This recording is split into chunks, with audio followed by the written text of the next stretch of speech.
Hello, hello. Happy Monday, August 24th,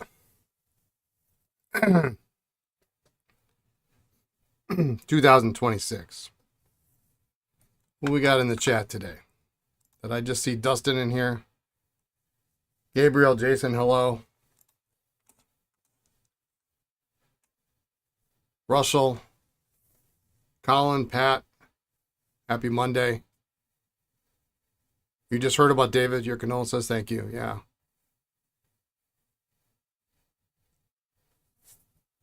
Yeah, it's been a crazy week. That's for sure. But we move on only because we have to.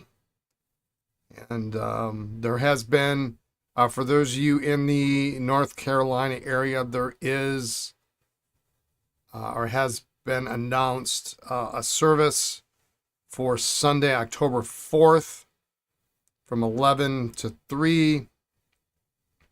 If you're in the Durham area or Raleigh area and you would like to attend, shoot me an email,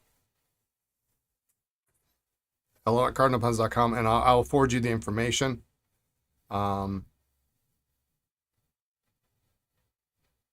is also, if you knew David, there is also an option. If you can't go to the service, there's an RSVP where if you would like to, you can upload a photograph, or you can, make a statement, tell a story, whatever you'd like to do. And just email me and I'll get that out to you. I don't have it off the top of my head, but I have a link, and then you can elect to RSVP and say, I'm not coming, but here's a picture of, David at Pen Club or something. So anyway, we're getting by the best we can, and that's that. So if any of y'all are in that area and you are going, I will be attending, so you will see me there at some point. I'm still trying to figure out the logistics. So I'll be flying down, and I'm hoping maybe I'll just have someone pick me up, because I'm only going to be there for like a day, so I don't really need to have a car or any of that stuff, so we'll figure it out. I am going to possibly make this a short stream today. I've got a couple of Vacumatics that came in that I want to get started on. I want to take a look at that Parker 75 that is giving me all sorts of grief. And we'll take a look at that Plunger Filler real quick that I'm trying to get apart so I can try to fix the other one. So we'll take a look at those. But then I have about 40 bottles of ink to sample. I also got some nice vintage consignment in today that I really haven't looked at. Most of it are boxed Schaefers, many of them Targas. I literally have not opened any of the boxes. All I have is a bunch of Schaefer boxes. There was another box full of some Parker stuff. And most of it is all like 1980 and before. So a lot earlier than that too. So I got to sort through that. And like I said, we got Diamine ink and Monteverdi ink in last week. So I'm down from about 70 bottles of ink to sample to about 40, give or take, plus or minus 75, maybe 45 left. So I want to get cooking on that so we can get those up. And if y'all want to try out the samples for some of the inks, the goal will be to have that basically ready by the end of the week, or at least for some of them. So bottles should be all up. So we're slowly starting to get that stuff in. And by slow, I do mean slow. So let's take a real quick look. I'm playing around with a couple things today. So have to forgive me. My daughter's teaching me new things on in OBS. So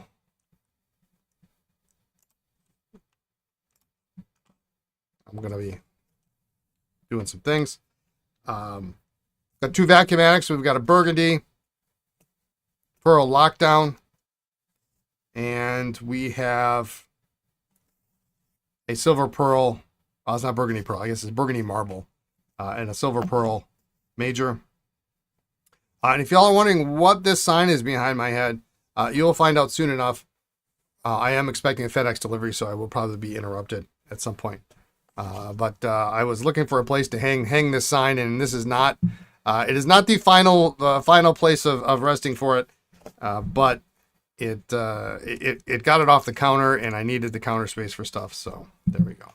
So you'll see what it is. If any of y'all were in any of my other Wisconsin stores, you may have seen this particular sign. So anyway, let's get cooking on these, so we can get back to work, so I can get caught up. Here's that stupid little thing for that Conway Stewart 58. It just wasn't going in, so I left it out. Oh.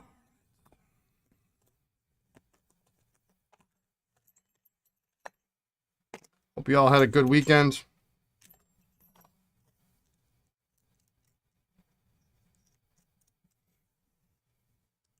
I hosted Pen Club yesterday after I forgot to go 2 weekends ago.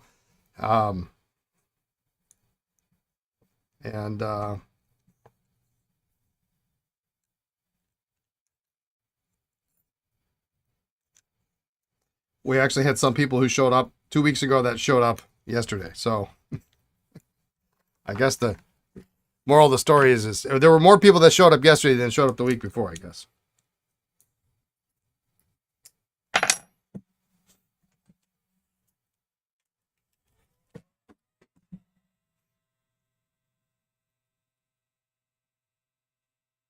And here I was thinking I was going to be doing some work on the Esterbrook website.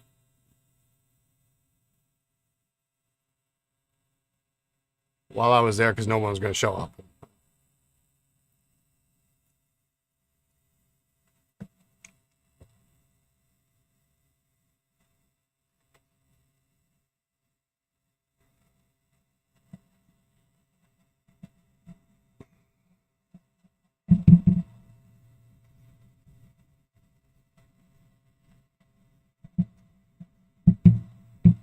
Ginger has made an appearance with Fred. Yep.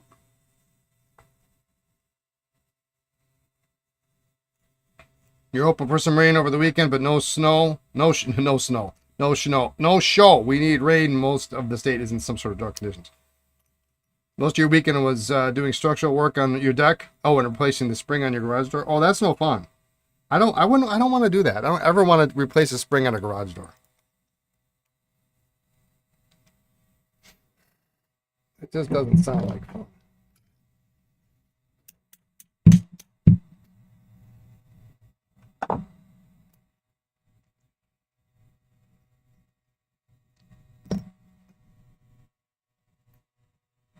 Ink all over my hands. I haven't cleaned it up yet.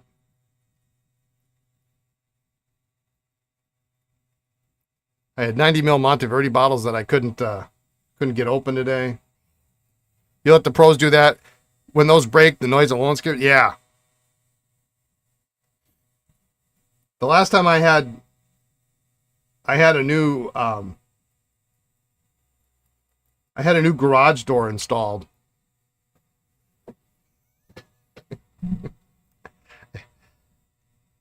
I got this recommendation from a buddy of mine, and so I called him up.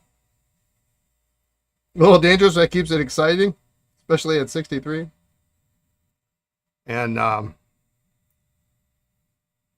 I said, yeah, you got to try these guys. They do real good work. So I called the guy, but the problem is the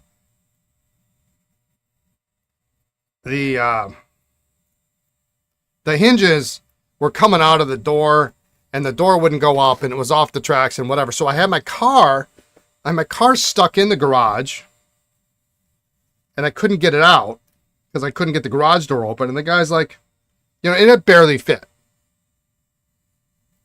The guy gets in there. He goes through the door. And the door didn't work all that well either because the garage had kind of shifted. And, but he got in and he's like, I'm like, I don't know, he got it open or something. And I said, well, if you get it open, I'll take the car out, I was like, oh, don't worry about it. I can work around that. I'm thinking, you're not working around my car.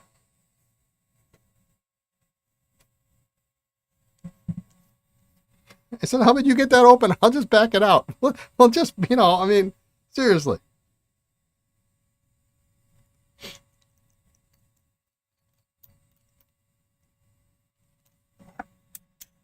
It happened to be the weekend Lisa's mom and stepdad were visiting from well, it was summer, so they would have been coming over from New York probably. And so we were going to do things, but we were like, well, no, we got to kind of hang out. And so we sat outside at our little table and ordered dinner and watched the guy repair the garage door for 2 days.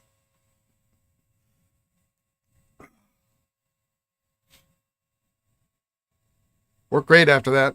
Took the guy 2 days. It was like, seriously, what's going on here?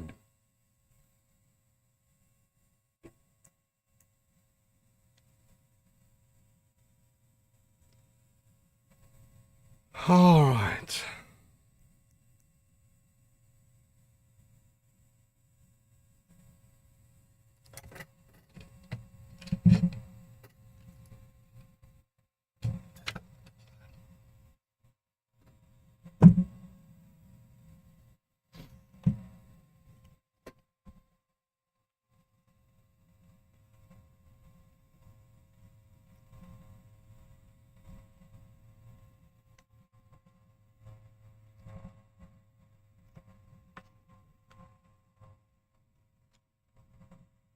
This is one case where I will use a section pliers on Vacumatics. If the section is hard to grasp, this one's got a pretty decent section, but this one is really pretty small.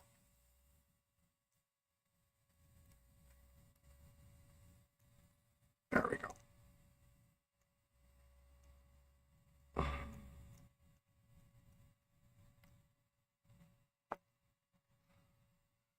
Lots of sack coming out there.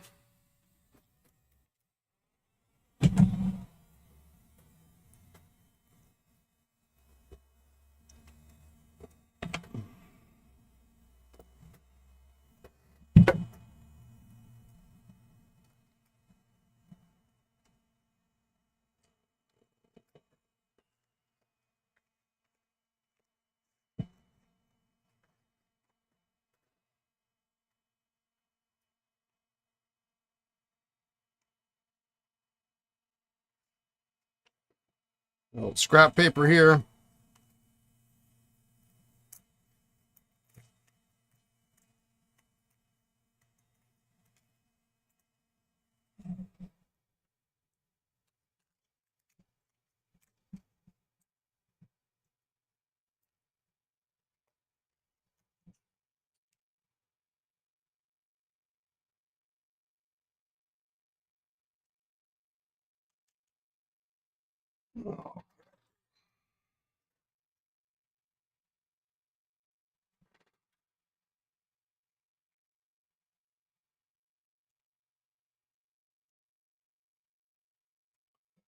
This is going to really ink up my ultrasonic today.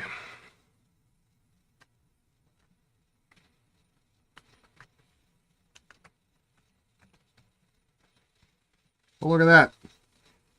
Well, there is our pellet too, just to make life easy.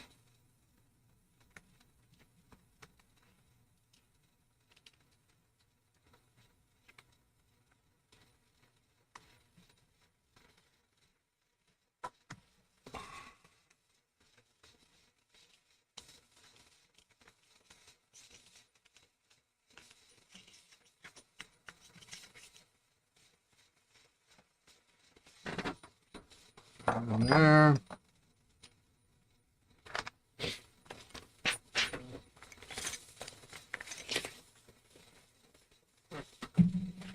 Oh, I almost saw the sign. I can see fountain pens. It's up there.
And we got to drill that one out.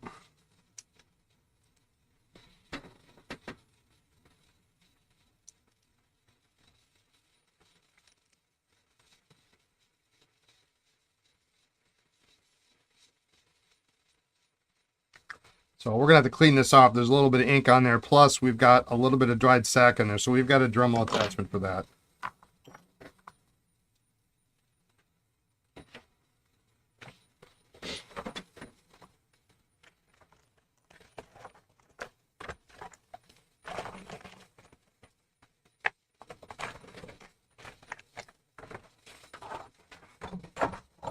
And while that stuff is soaking, I'll get some diaphragms.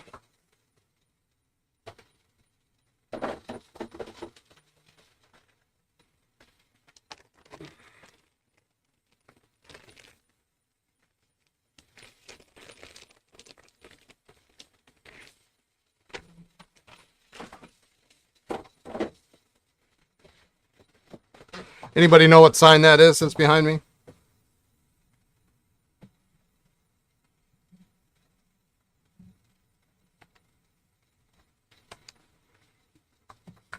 Thought it had a pen show. I just don't remember which show it was.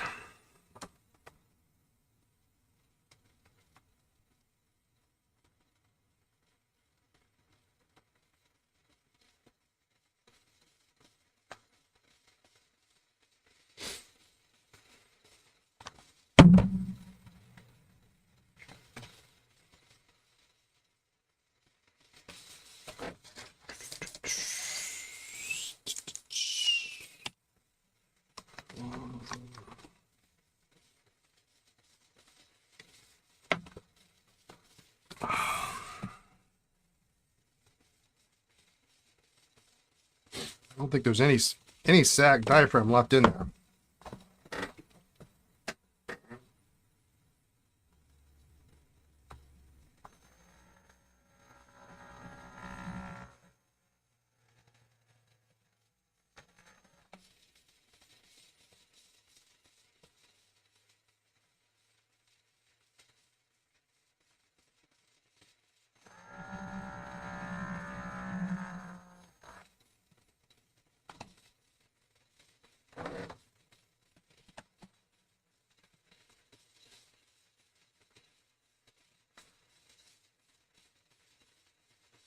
Sometimes it's better if there is something in there because then it holds it in place. It doesn't.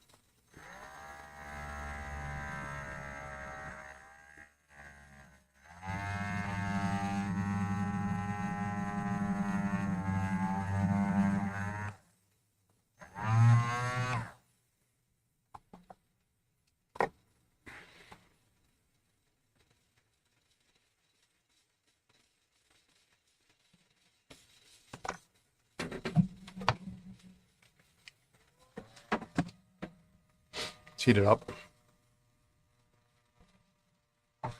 Hi, Brian. Hope you're well. Always good to see you. Damn, I already missed banter with Hans. Yeah, right. It's quiet. It's your responsibility now. He has passed on the responsibility to the rest of us.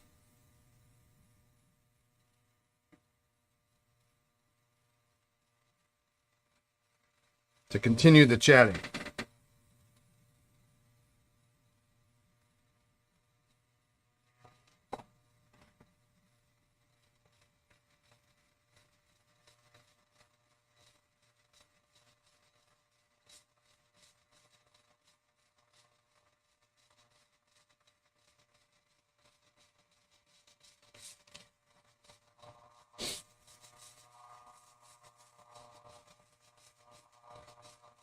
Sans fountain pen catalog.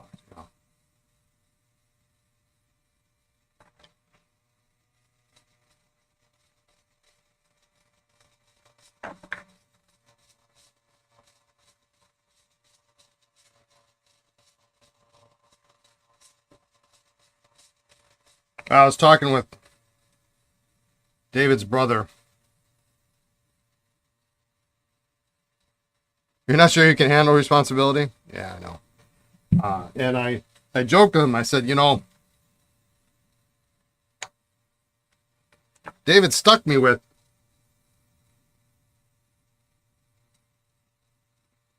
all of these catalogs and magazines that I gave him last year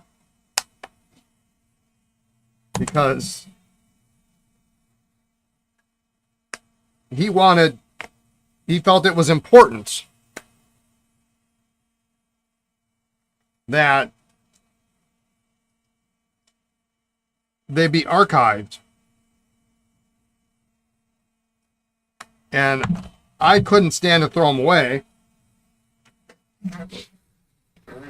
But, something needed to be done. So I won't say I talked him into it, but we discussed it. I said I would help in whatever way I could. And my helping was donating all the magazines. And there's some real classics that are impossible to find. Pretty impossible to find early. I think I had every single Pen Fancier Club newsletter that existed. I'm pretty sure I had like every one. And if you don't know what that is, I'm not surprised. I mean, they were in the 1980s, very early.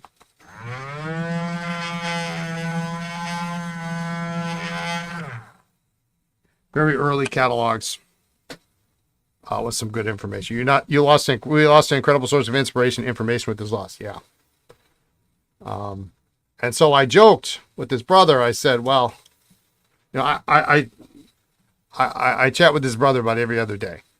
I don't know what I can do to help right now. There's really almost nothing I can do to help. So I try to, I send a text message every other day or so, or every day if I can. And I try to make him laugh. And I said, well, David stuck me with all these damn magazines again. And he says, well, you don't have to. And I said, well, here's the problem though. He really felt strongly about taking those magazines and doing something with them. And it was really a project he really felt strongly about. And so I feel the need to continue on and finish that for him. And we've located here a double-sided scanner that will probably work pretty well for scanning the magazines and everything. And so Jeff and I are working on a plan to. He said, well, when it gets to that, let's talk, because we can figure something out that we can automate something. And so I'm gonna have to rent a truck. Please let his brother know he's missed with the online community. Yeah, I will. He knows really.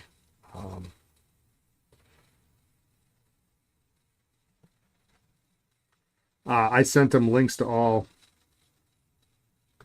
of the, pretty much all the online posts because he wanted to show his parents how much David was loved, admired, and respected by everybody in the community. So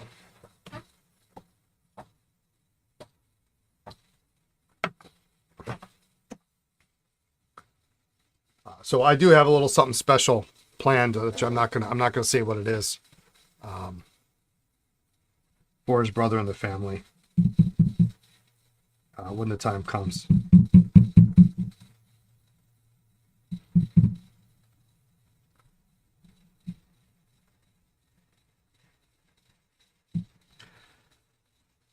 But right now, we just we do what we do, and we get to October 4th, and that's our next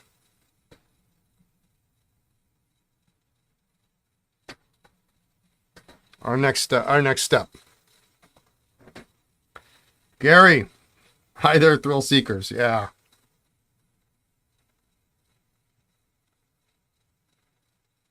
Zakini, how you doing? What a caring brother. Yeah. He's a great guy. I was joking with him today. So I bought a 32-inch curved monitor from him. And it was used. He wasn't using it. And he helped me make a decision on buying a new machine. And he says, well, you could buy this monitor for me, or you can just, but it'll be much cheaper than buying a new one. I'm like, well, that sounds like a great deal. Lisa and I looked. I'm like, I don't want to spend $400 on a monitor, right? So he had this used monitor. We bought the monitor from him in DC. It threw my back out. It tried to kill me. My back is like at 90. It's at 95% now. It's not quite back where it needs to be, but it's much better. And I sent him a picture today of the setup. I finally got it kind of tuned in. And I said, well, this cheap monitor that I got is now making me think that I need, because it's so big, and I have a chair that it doesn't have wheels, so I can't really rotate very well. So it's now I find that my position is not as good as it should be, and my desk is not as good as it should be. So I'm going to have to modify the desk, and I have to get a new chair. I said, this cheap monitor is costing me a lot of money.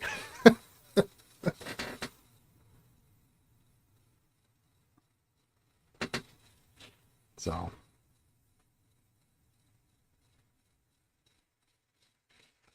he then threatened me to throw me down the rabbit hole of office chairs once he was done with his work today. So I can't wait to see what that's going to be about.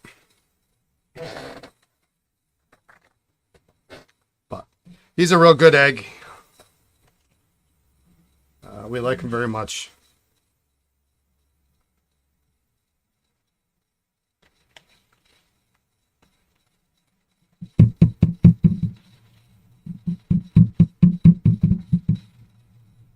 Out of interest, when are you expecting the vac pumps you are getting manufactured to arrive? July 31st.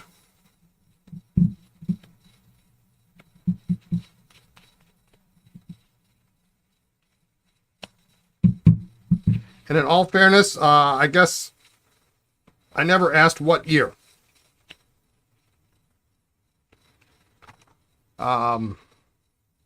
Supposedly,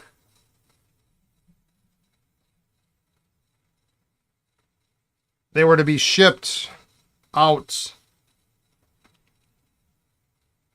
this past weekend.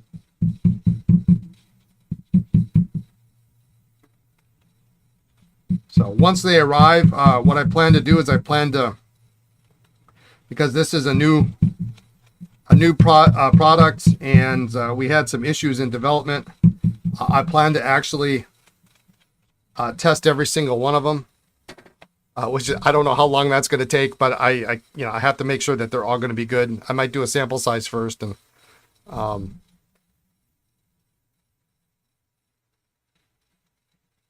but I want to make sure they're good. I don't want any problems, because this thing has taken in excess of 5 years to get right, and I did get really pretty good reviews from the couple of people that I gave samples to. So I need to make sure that because sometimes production doesn't always match what happened in pre-production, whether it be for better or worse. But my goal will be to thread to get a couple of barrels and just Lisa and I are going to sit here and we're going to thread these things in. Yeah, July. Yeah, so I mean they should be real soon, really soon. I've been purposely not doing backs. Hello, Fuzzy. Just because, at least my own. Because if I have a problem, then I can't finish it. And there's nothing I hate more. Well, there's a lot of things I hate, but I don't like having pens. Like I already have 3 slaughter trays to the right of my bench that have been there for probably 9 months. I don't like projects that can't get fixed. You have quite a few vacs to restore. Soon, Gary. It should be soon. I'm really hoping it is. There's a substantial investment, and I saved up the money.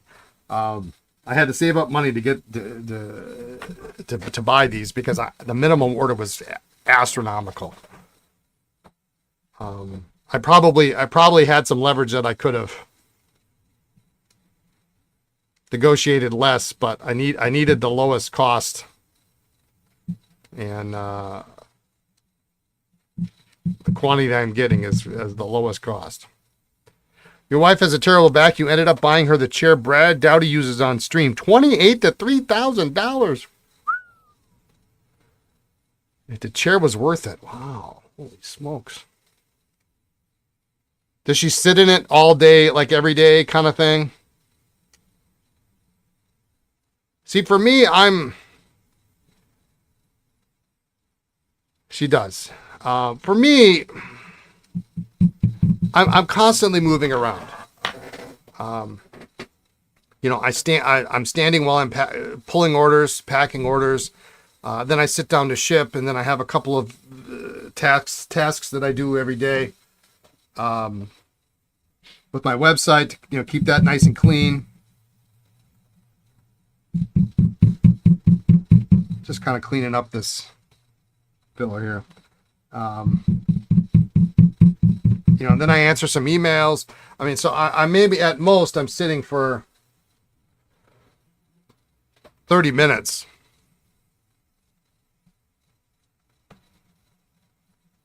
And then I'm up doing something else, Receiving products. I mean, sometimes it's longer, but doesn't matter. It helps keep your back in posture. See, now, but don't tell my wife that, because Lisa will be like, oh, the first thing she'll do is she'll have it ordered and it'll be here like on Friday.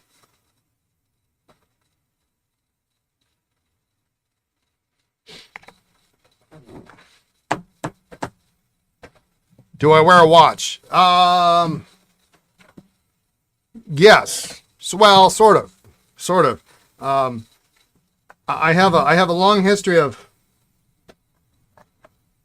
cycling through wearing mechanical wristwatches and then not wearing them. So now for the last probably 2 years, maybe 3. Yeah, tell us what chair this is. The last maybe 3 years, I've been wearing my Apple Watch because I really like it. And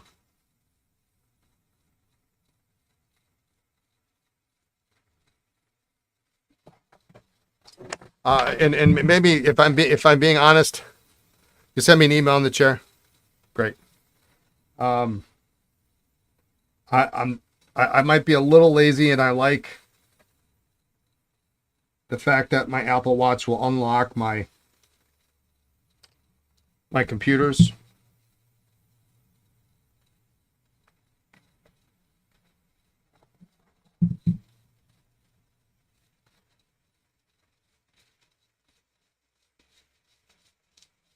We had a lengthy discussion yesterday, actually, at Pen Club on mechanical watches. And I may be motivated to send my grandfather's Seiko 5 out to my watchmaker, just because the bracelet on it is unique to that watch. You can't just replace the bracelet. And it broke.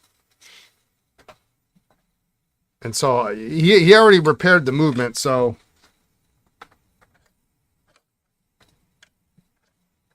I may have him see if he can fix the bracelet on it.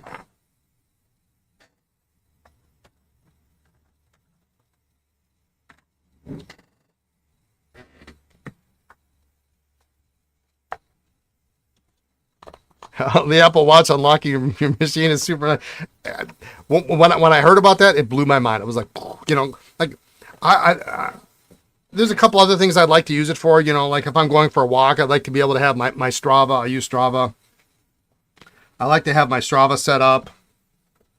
At least when I go for a walk, I just tap a button. I'm ready to go. Boom! It tracks our steps and all that stuff.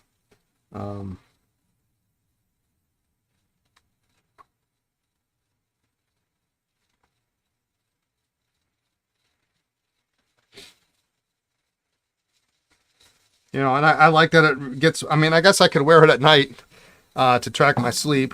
I like that it. I can wake up to it and.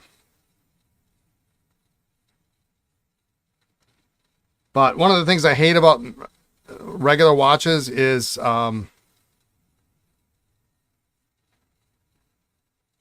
especially when it gets hot.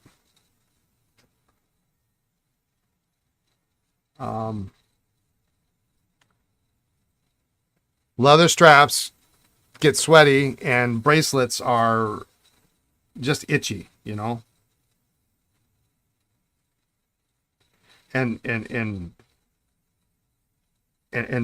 straps are just not cheap. They're just not cheap.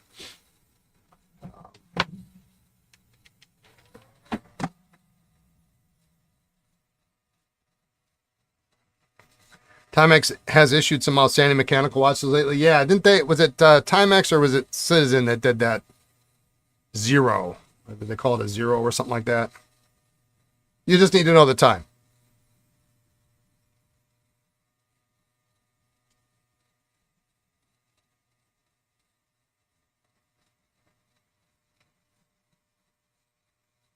Seikos are nice. I have a couple Casios. I'm wearing the calculator watch right now, mostly just for aesthetic of it. I'm pretty sure I have a mechanical watch around here somewhere, but I can't recall the brand. It wasn't anything fancy though.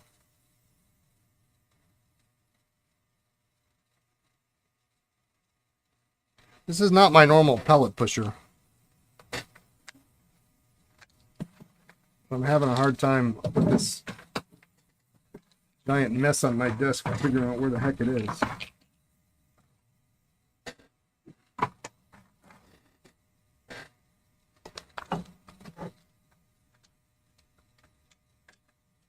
This is not the one that I manufacture or have made for me.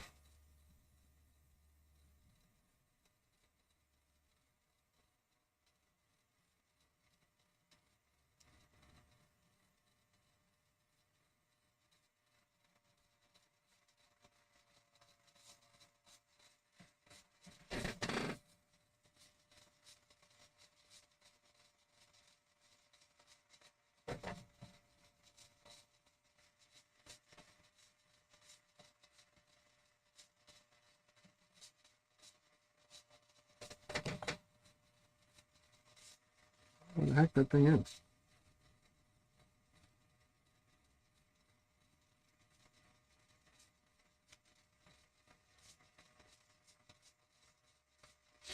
You recently joined PCA. You received 2 copies of the pen yesterday. One had a fantastic article on more pens. Yeah, it's a pretty good. It's a pretty good magazine.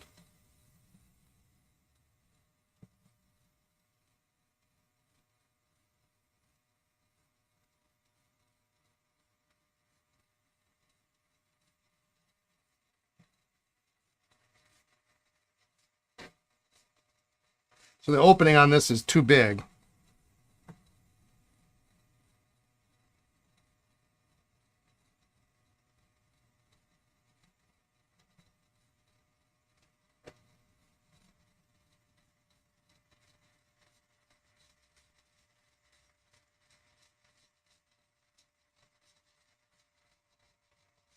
So make it a little oblong, and then that usually is.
I don't like this.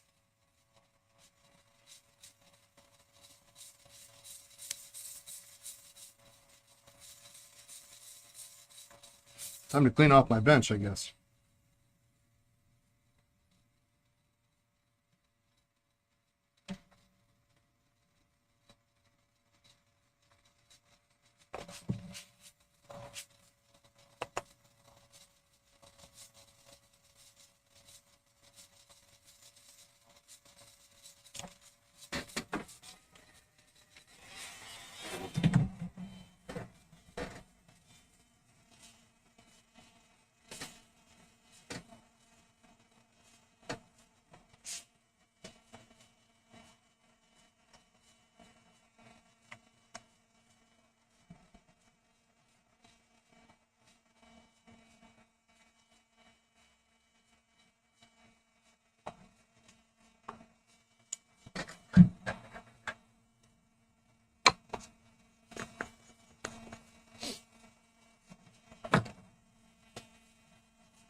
All right, let's check out these caps.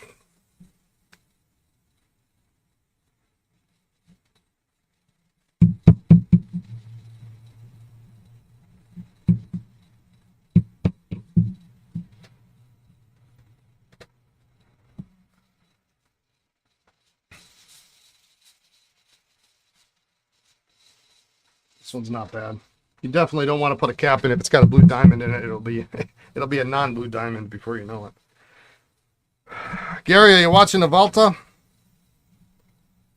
I stayed up way too late last night just so I could finish the second stage.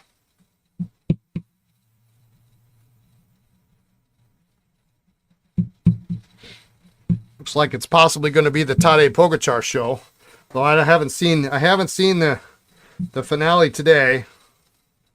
Although what Lisa does is Lisa reads the news and then she sends me text messages, but she knows now she can't spoil it for me. But she'll tell me things that don't have have a factor in the outcome of the race. So like today, apparently there is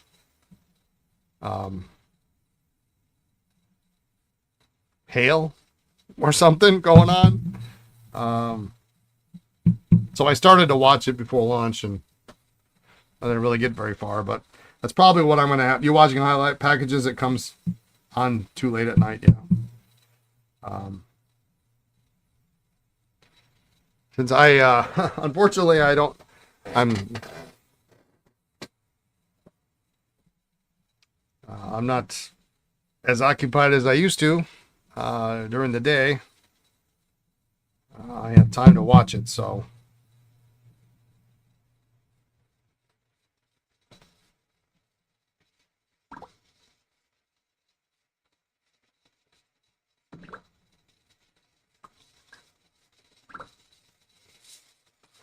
But I watched it last night while I was working on the Esterbrook site, and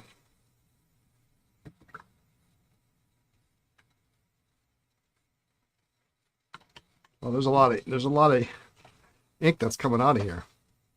I mean, it's just enough to be.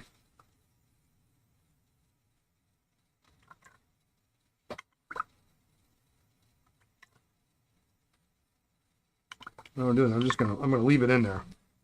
Well, I'll work on this one here.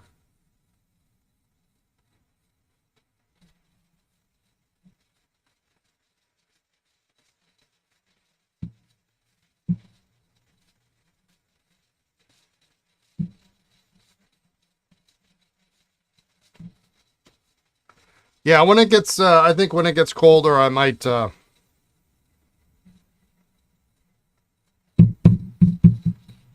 on a good watch. I'll definitely bring a good watch to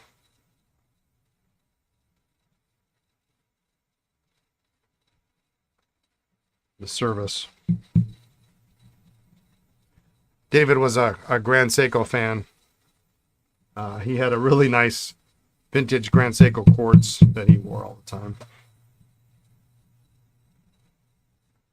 You ever got a highlight show that comes on around 5:30 each day? Goes for an hour so you get most of the action. Yeah, that's like right enough, isn't it? It's just enough.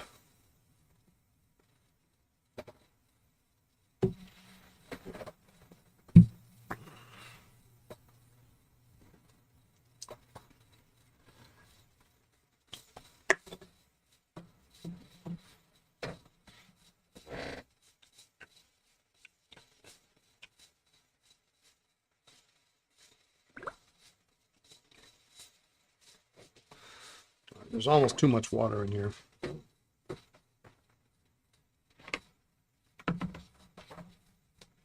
My new bulb syringe, and if you didn't see the podcast a week or so ago, the reason I have a new one is because the old one was disgusting. Before I left for DC, I was trying to flush out a vanishing point, and this black junk kept coming out. It's like, what's going on here?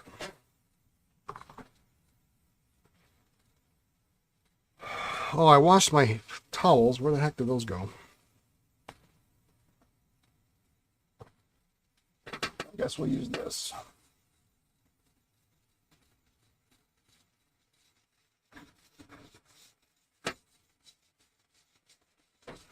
Or take a look at the barrels first. We can let the nibs.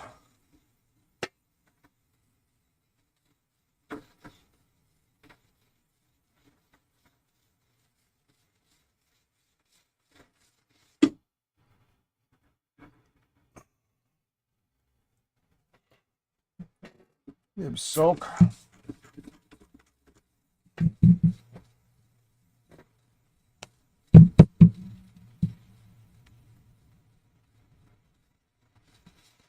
You can't use your bulb without having flashbacks to mine?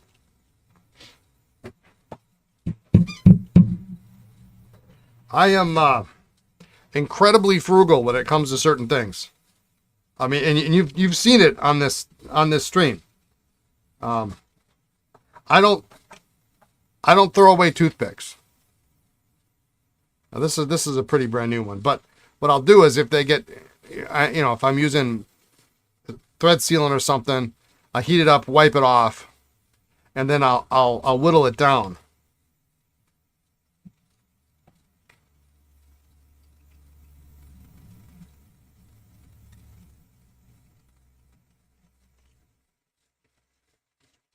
I probably should. I have a second bulb syringe. I don't use it all that much. This one here, which I cut off a little bit.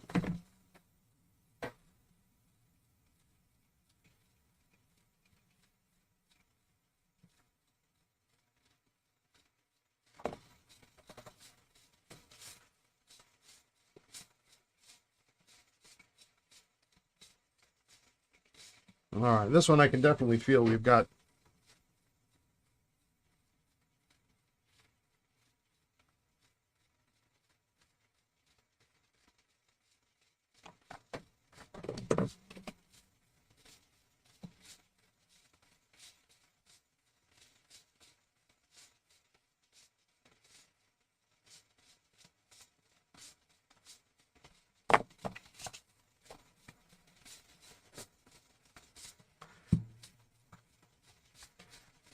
What does toothpick have tariffs on them in the USA? Do they?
So unfortunately, this one here, the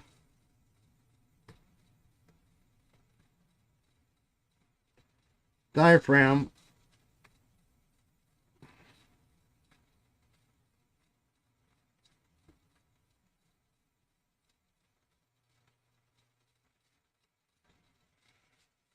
cemented itself to the seat.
They are the worst to pick out, aren't they?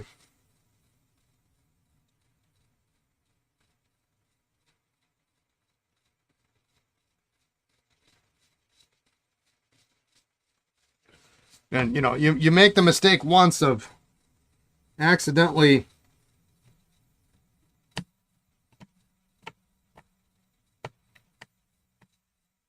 picking off the seat,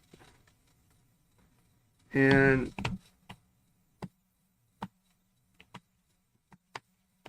you're very careful going forward.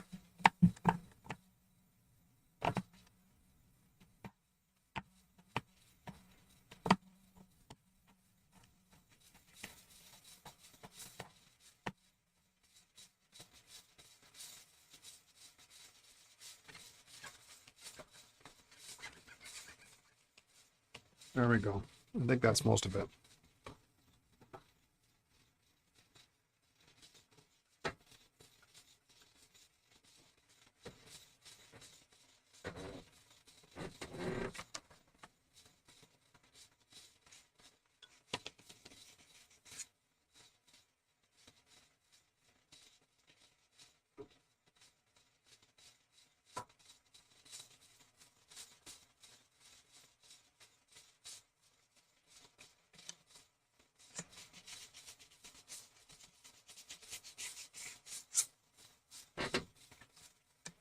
And you know, the inside of the barrel is dark, so you really can't see, and I didn't think there was anything in there, and then, you know, I look and there's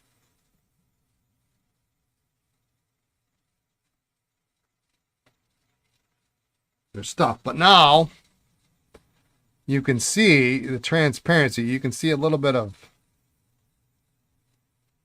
sack there, so we'll try to polish that out.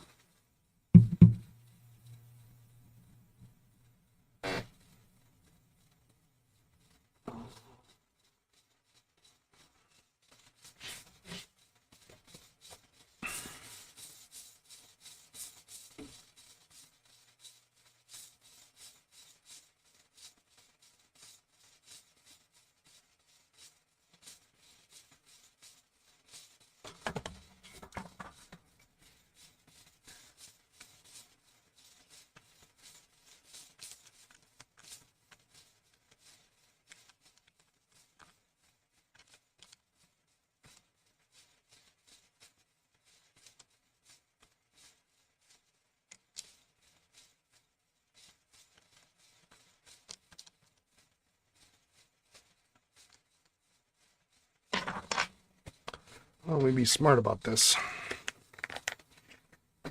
Doesn't someone sell a reamer for vac seats? This one, you mean? If it even fits.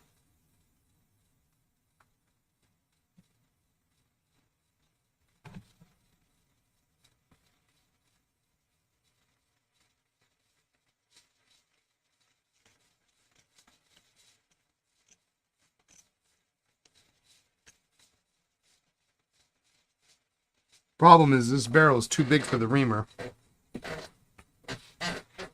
Don't fear the reamer. Don't fear the reamer.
Bought a vintage early 80s first resin model Mont Blanc 149 from your friends in Italy. Extra fine flex 18 karat EE Ercolesi new old stock $3.95.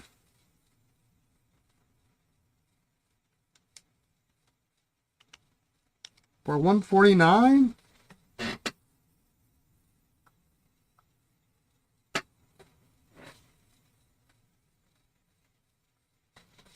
Yeah, see, I don't like this because it doesn't fit perfectly, so I'm always afraid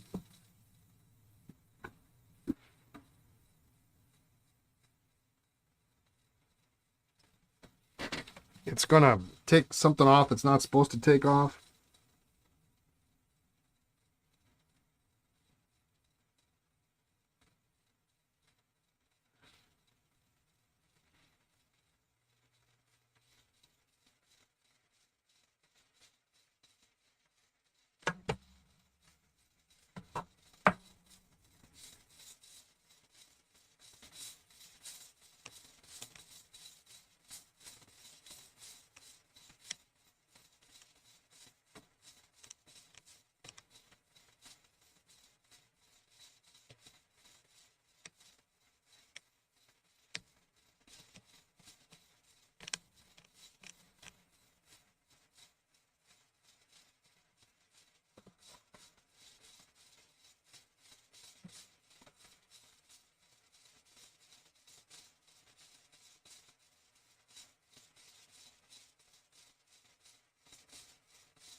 Yeah.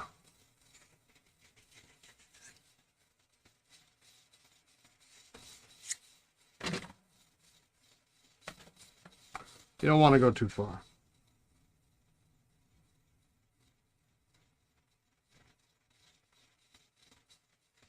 And like I say, you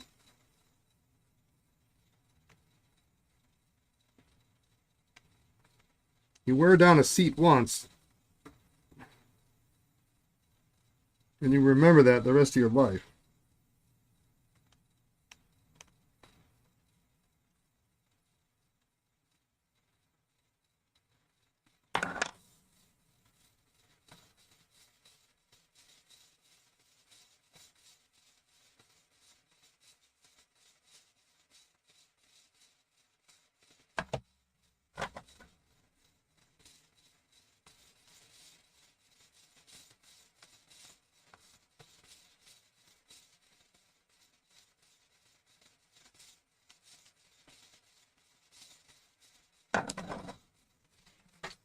But I think we got it.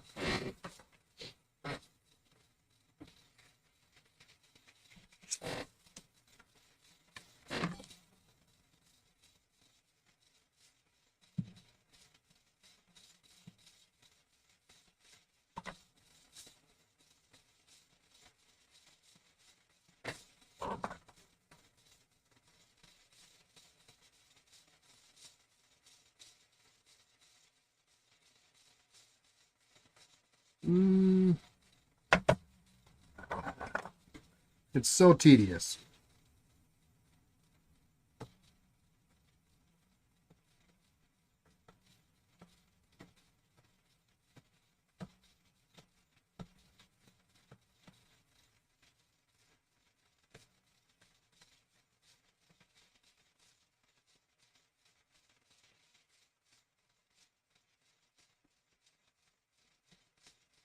What I need like a laser or something light on the end of a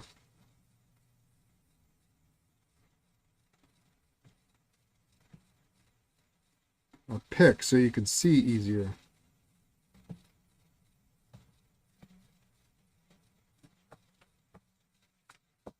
Be right back.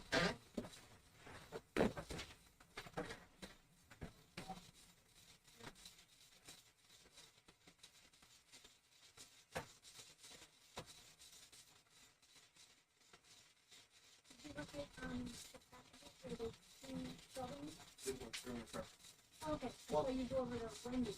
I have to do it. Oh, okay. Throw away. I recycle the batteries. Okay.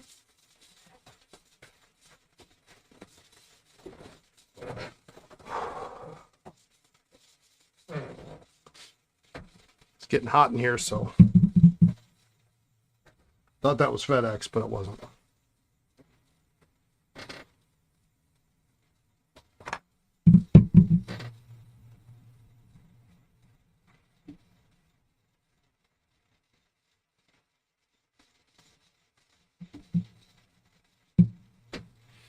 Okay, I think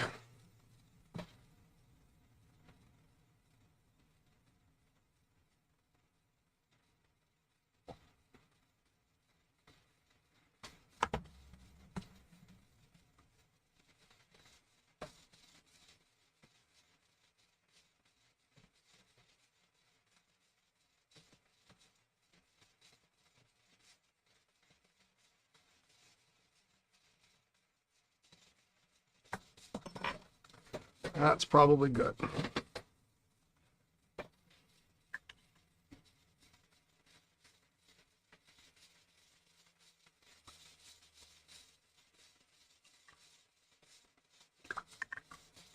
This was clear water before I put this cap in it.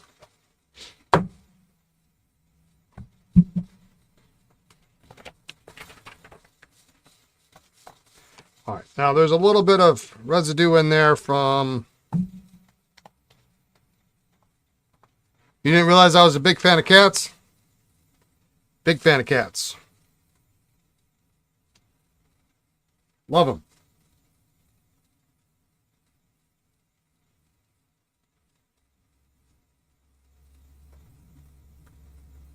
Have two.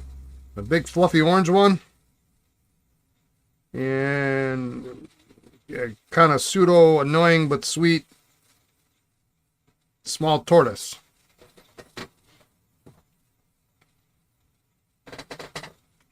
If I see a cat while out and about, I'm going to approach the cat. Yeah, right.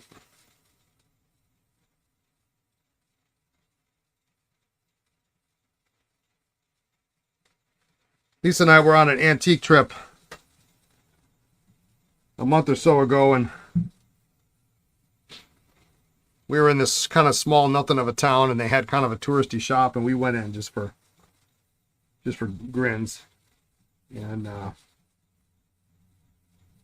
they had a shop cat, and of course I gracefully approached it,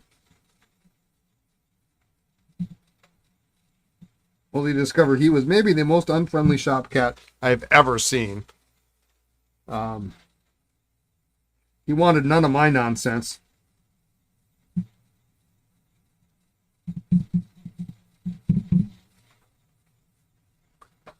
Yeah, we start get some real nice transparency in here.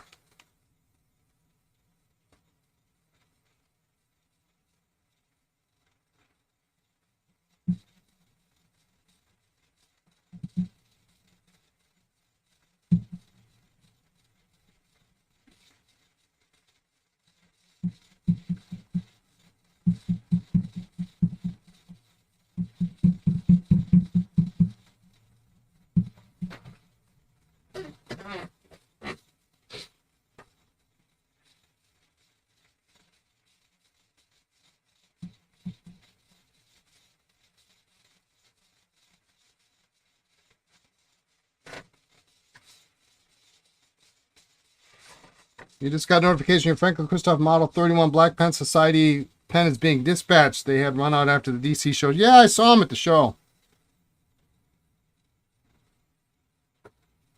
You wish you could put pics of all three of your felines here. All three found you. You're the lucky one. Yeah.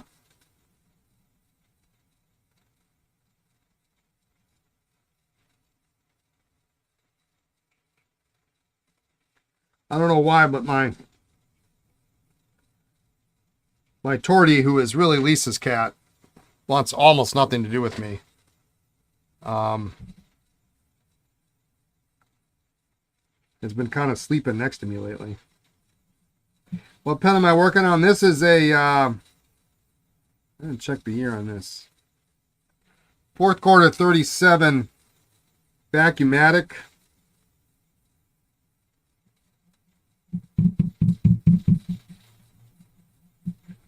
And right now I'm just kind of polishing the inside of the barrel, because these marbled ones have really great,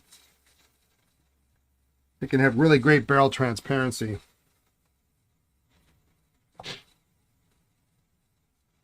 Tater Tot's a great name. Mine is Beep Boop. Oh, that's great. Love that.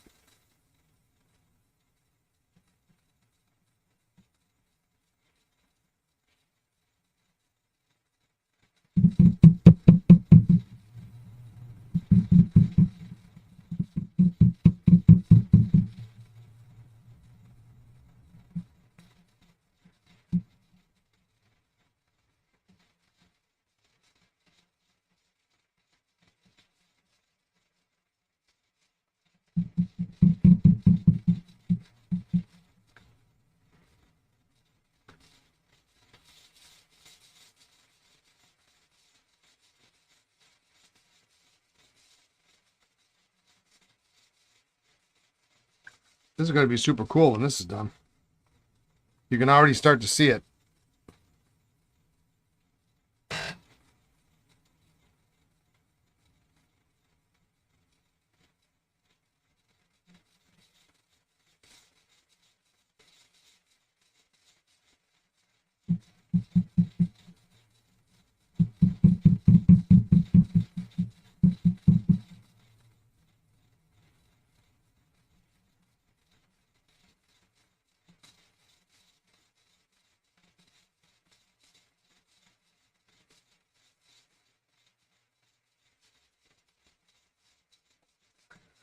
My two cats are Max and Seiko. Max is a very fitting name.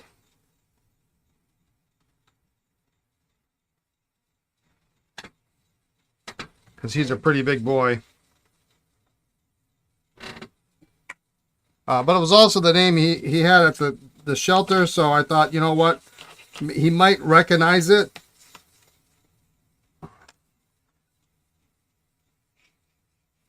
And I didn't want to give him another name. So we kept it, and it was fitting. He's a big boy. He's 16 or 17 pounds.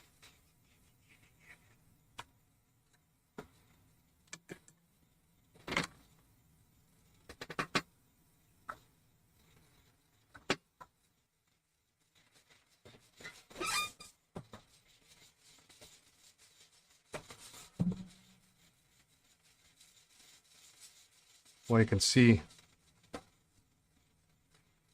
all the way through that. Not quite there, but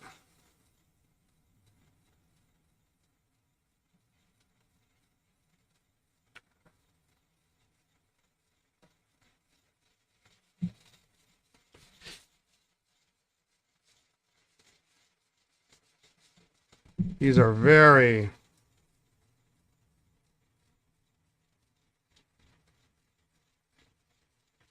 fun when you can get them clean. That nice big patch right there. This is really gonna, I hope this is gonna turn out to be a great pen.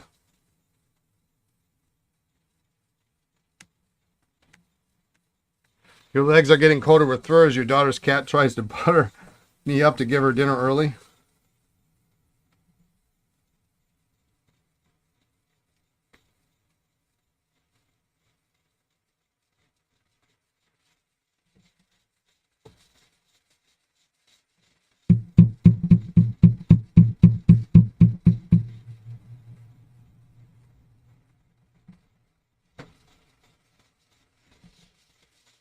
Your esterbrook set you bought for me look like new old stock. You made them look brand new.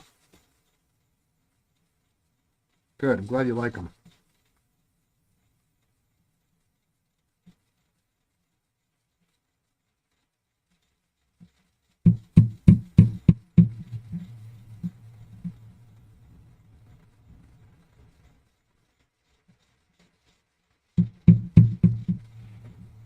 I probably could go in here with a little Rapidoise, but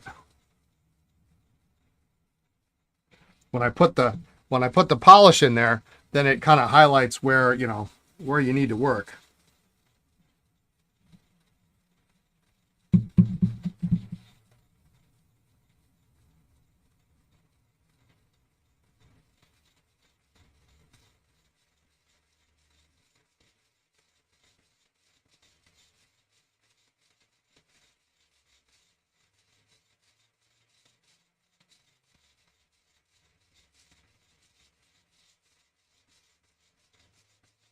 Now, I could just as well put this thing together and be done with it, but it's worth it to do a little extra.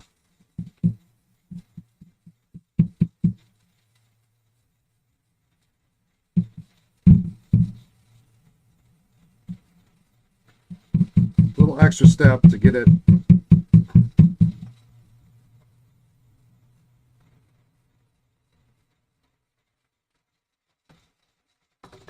I see there's a little bit of right in here.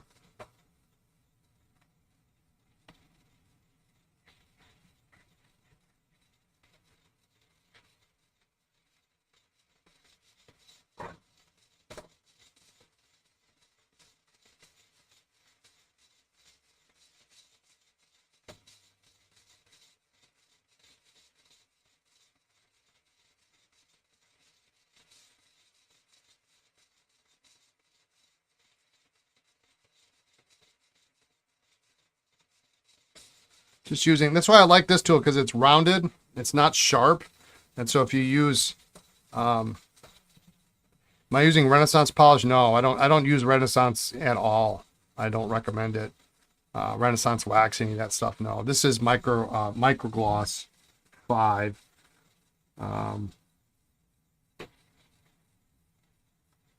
Actually, this is kind of a hybrid of 5 and 1.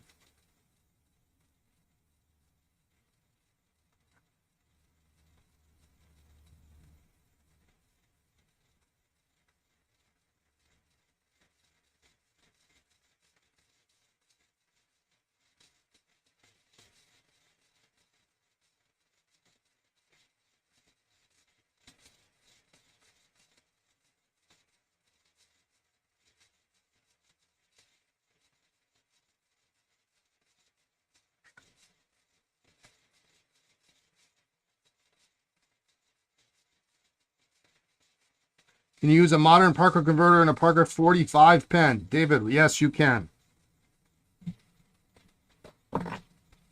They fit wonderfully.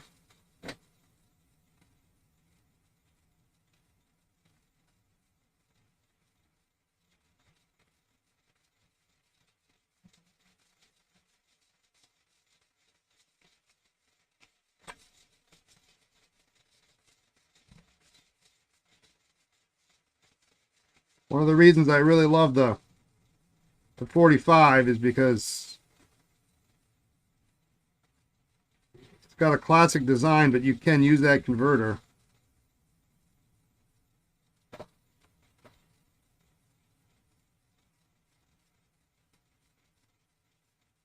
Yeah, that works a little better. You can kind of just find where that little remaining stuff is, and I can just kind of gently scrape it off.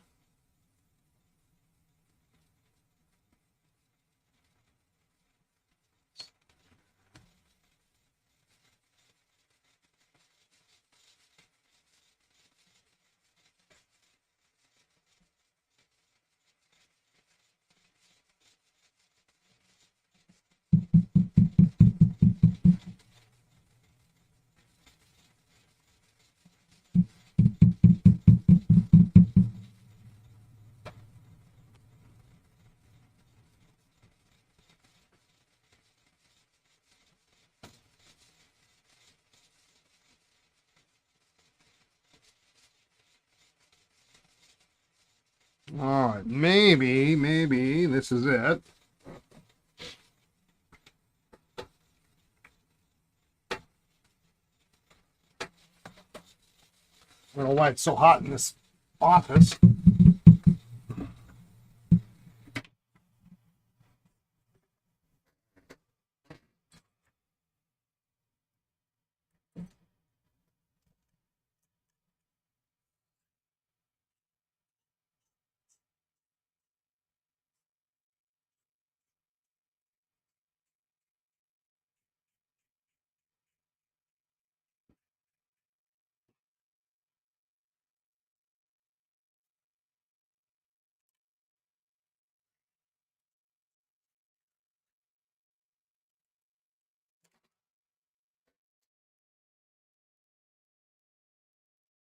Let's see. What's the problem with Renaissance? You can kind of look it up, but Renaissance, like Renaissance wax, is really it's just really bad for. Um, it doesn't allow celluloid to breathe.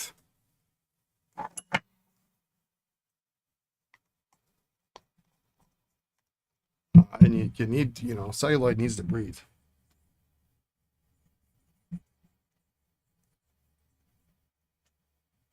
I know there was a thread on one of the forums just a week or two ago about it, and somebody was all happy with how it made his pens look, but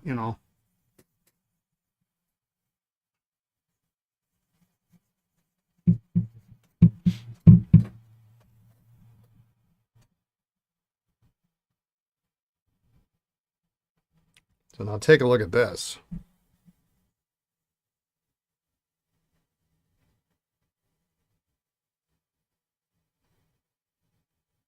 That's pretty great, isn't it? So when you get these marbled Vacumatics, uh, early marbled lockdowns, they'll have barrels like this. They're also a little more fragile. But how great is that? I could collect these.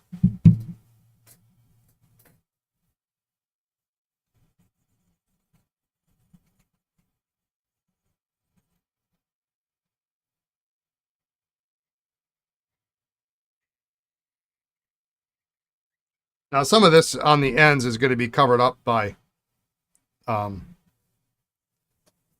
filler and whatnot. But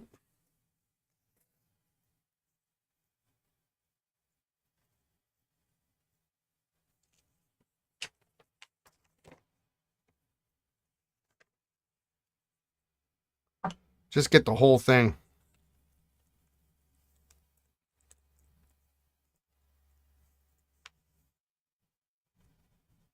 You have a few of the marbled backs. They're great. They're really great.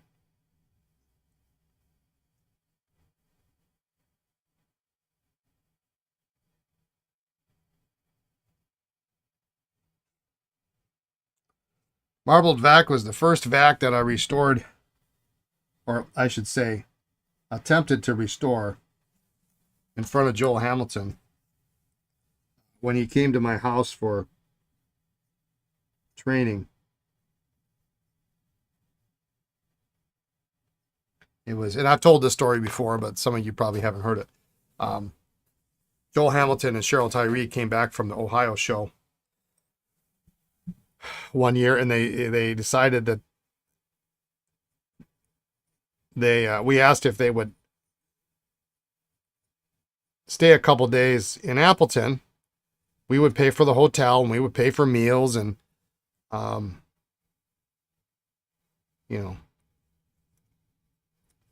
get them all set up, and we asked if they would come and go through repairs with me. And they said yes, and it was really, really awesome to have those two in my house for 2 days. But we started at 8 o'clock, and we went till like 4 or 5 o'clock. And if y'all have never repaired pens for like 9 hours in a row without stopping, I guess we stopped for lunch. You don't know what you're missing.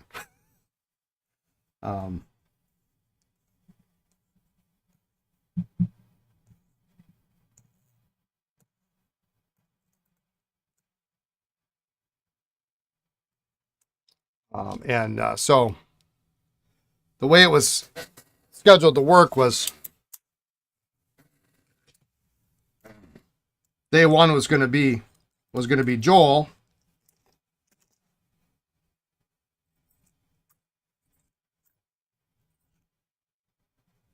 And we were going to go through all manner of things Parker.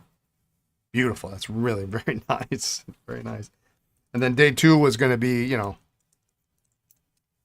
Cheryl or whatever. I forget the exact, but Cheryl did Schaefer, so we're going to go through Schaefers and snorkels and touchdowns and all that stuff.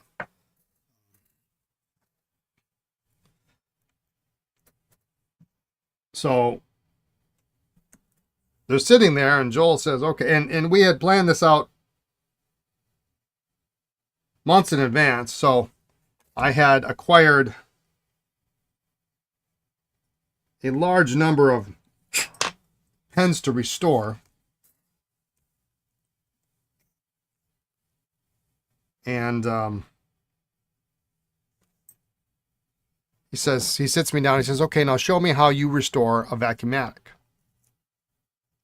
It's okay. So I think it was a green marbled back. This isn't going to do much, but I'm just going to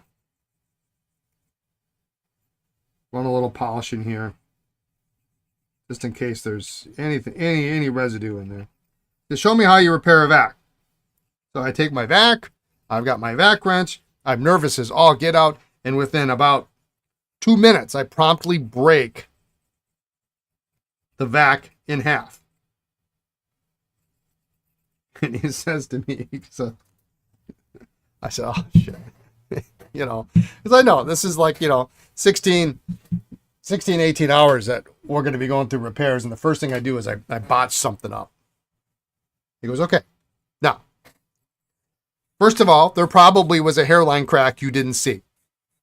But second of all, he said, what did we learn from this?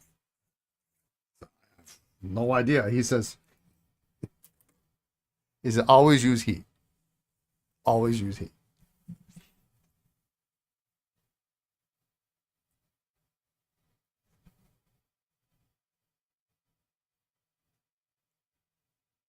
Pretty much everything after that kind of went swimmingly. This barrel is fairly well ambered. There's no amount of hope to get this clean. But we got a little dirt out of there.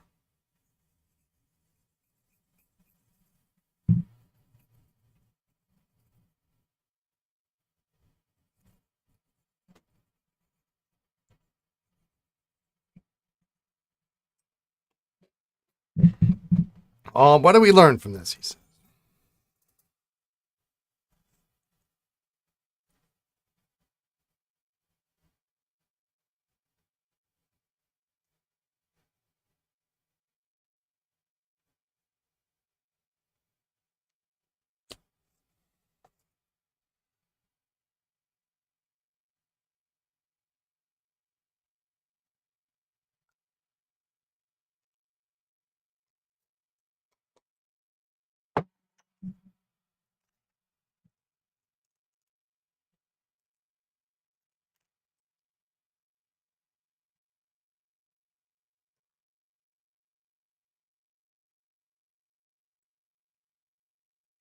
What a great couple of days that was.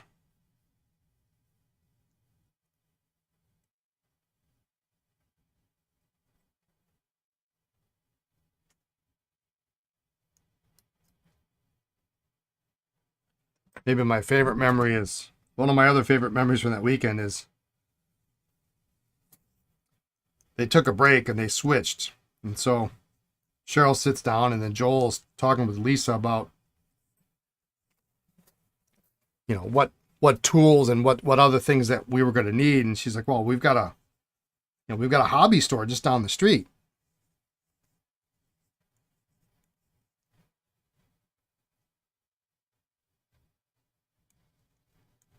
He said, well, let's go. So they got up and they left. And then they went and they came back and they bought all sorts of stuff. And Cheryl sits down. She slides over next to me. We had two chairs next to my bench, and she slides next to me so she could see what's going on. And she says, okay, now whatever Joel told you about Parker's, Schaefer made the best nib ever. Don't listen to him.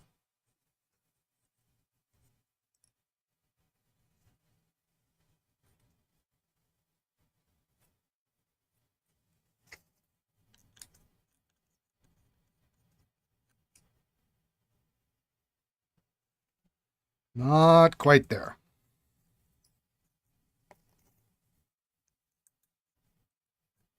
Another maybe quarter turn.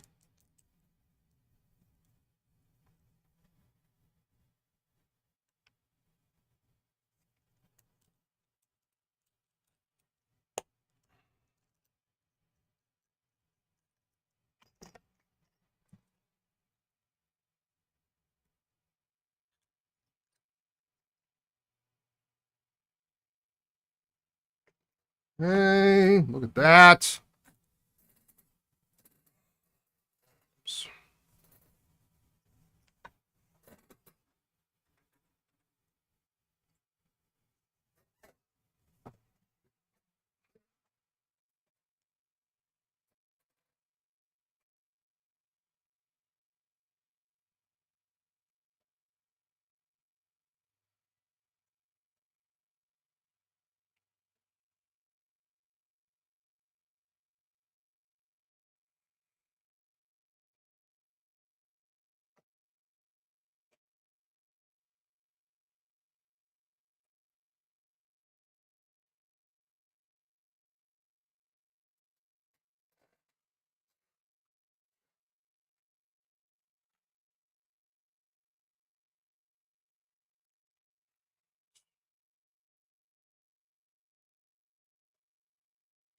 Flows through quite nicely.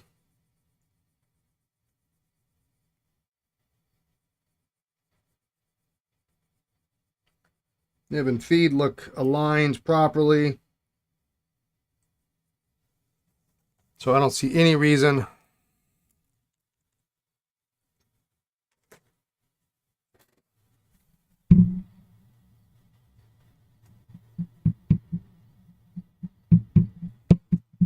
to knock it apart. And these sections are really hard. If you take out the nib and feed out of these,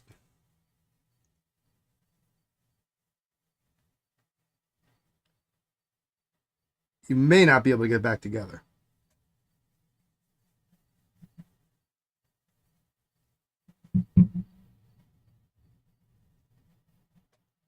Only do it if you absolutely have to.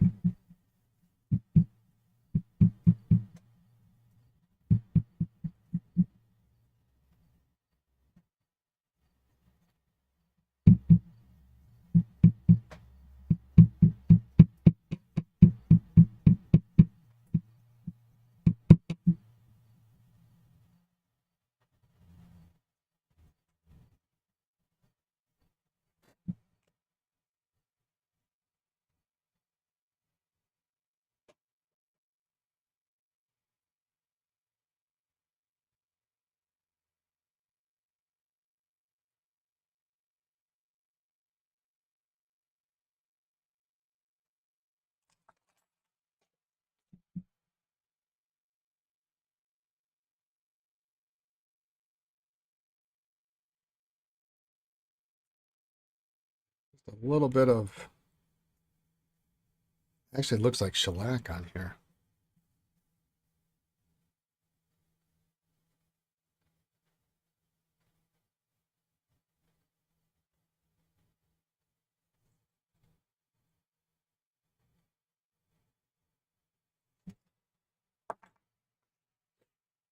Can't have that.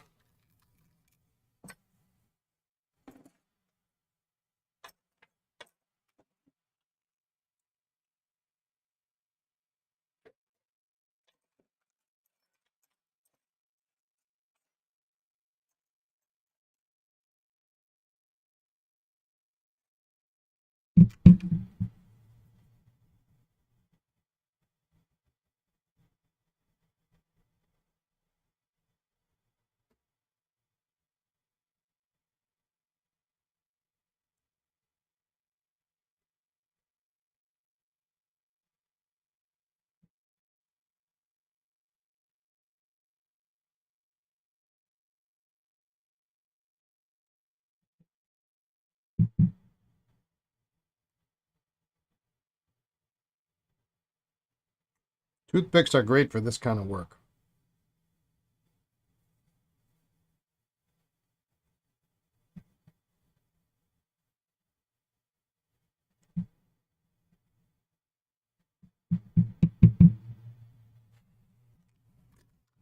It won't scratch.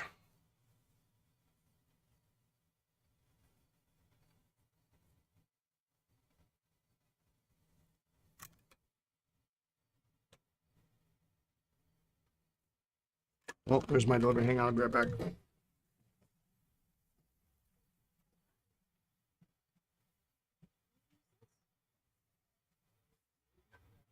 $5.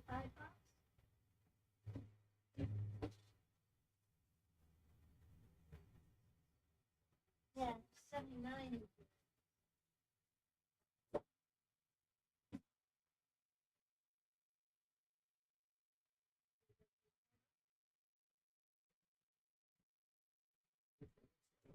No.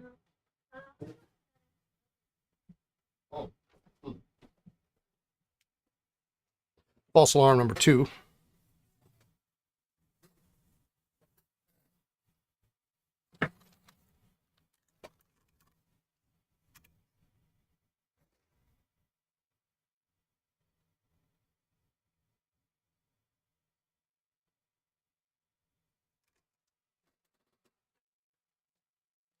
Oh.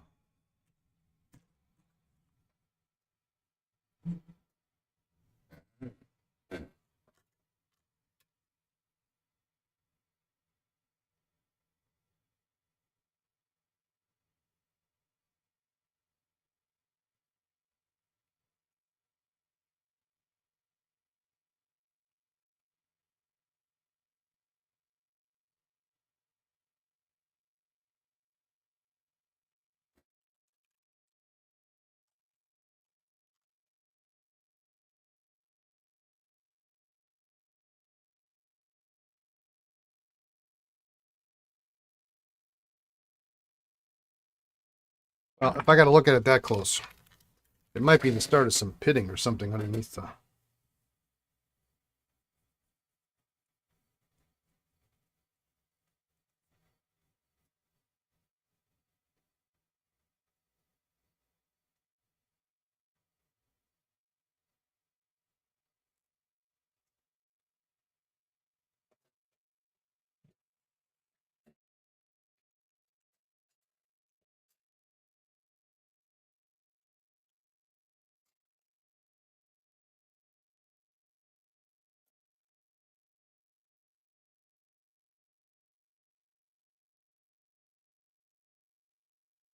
All right.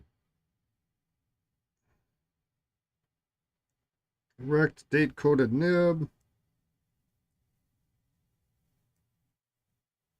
Matches the barrel.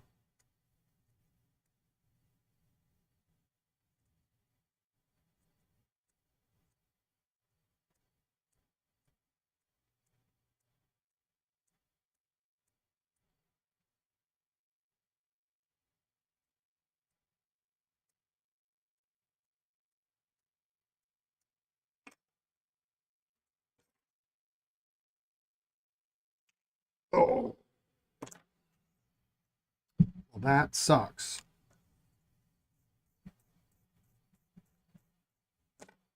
That was not on my bingo card for today.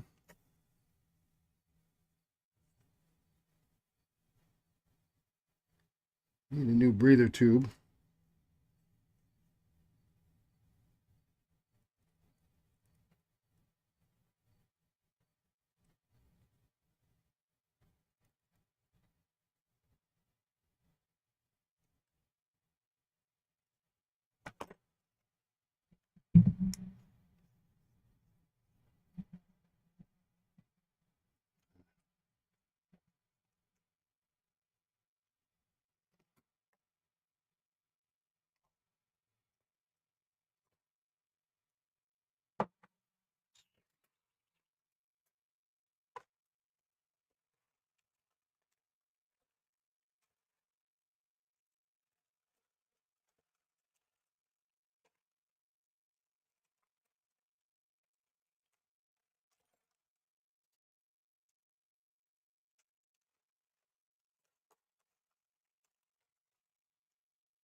Well, it threads in nicely now, but yeah, this is too small.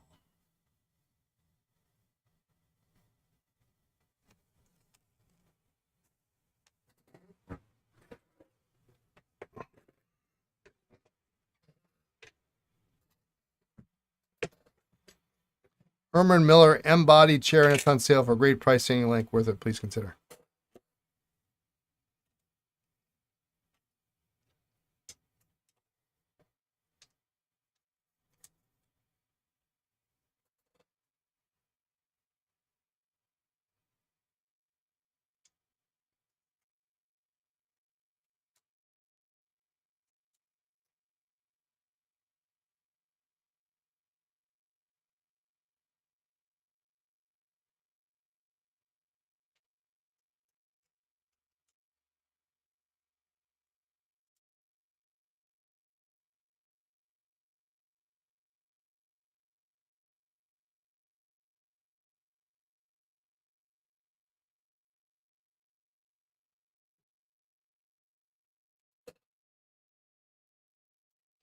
This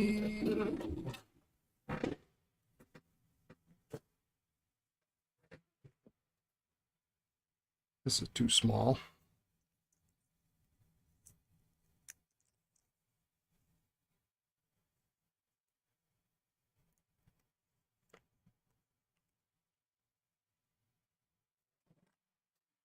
It's like my air conditioning's not working in here again.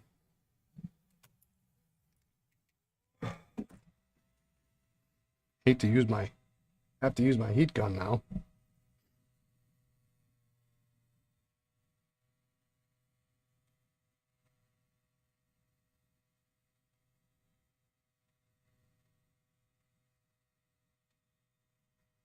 It's not too hot today either. It's supposed to be like a high of 77.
Like 96 in Southwest Washington, as long as there are no tornadoes, you're good. Yeah.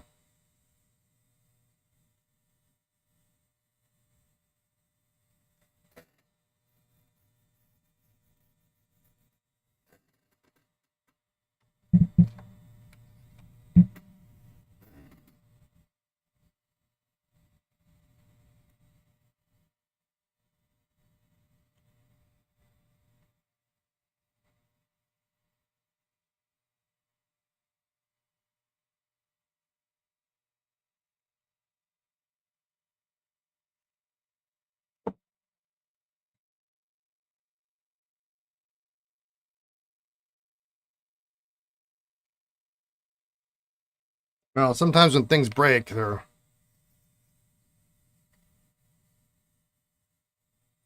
I might be able to use.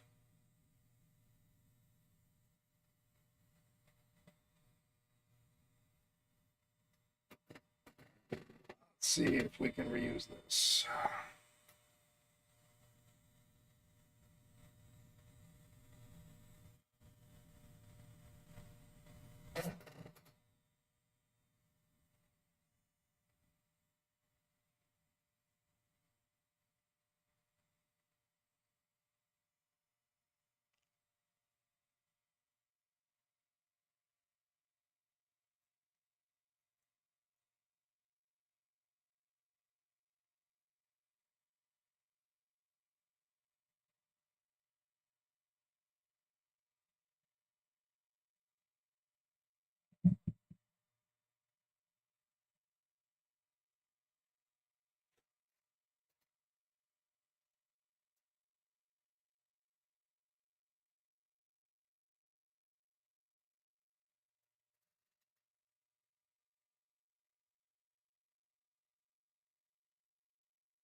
The breather tube is hard rubber, so you can kind of shape it in the heat.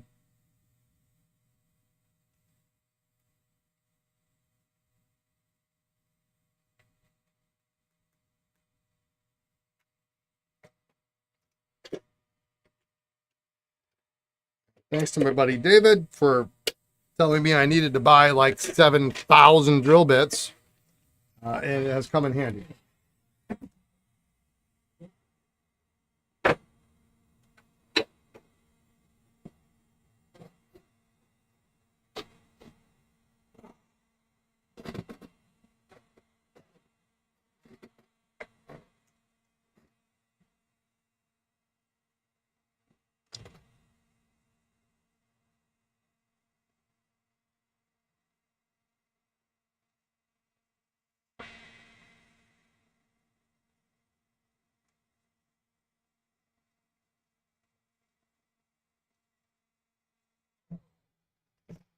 Okay.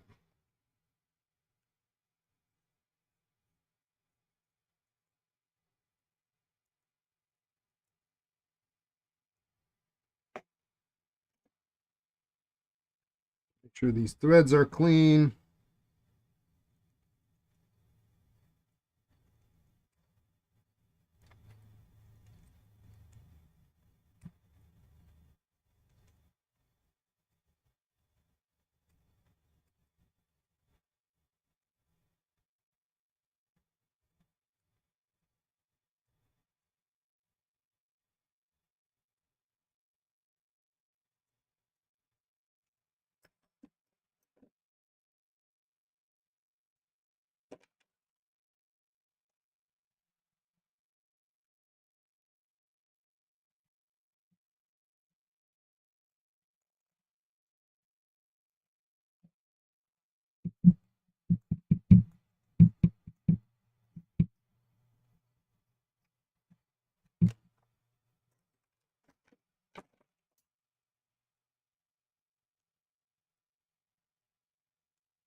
There we go.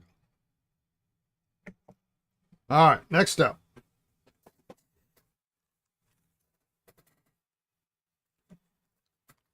Find my notepad. Oh, you know, I ran out of note paper, didn't I, the other day? Let me grab a new notepad. Hang on.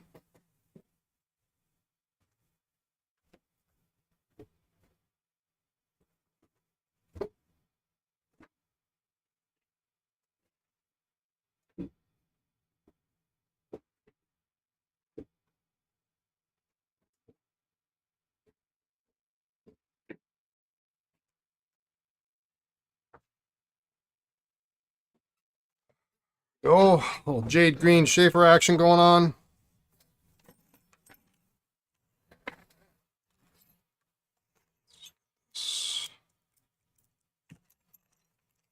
Just turned on by chance. Is that me, Parker?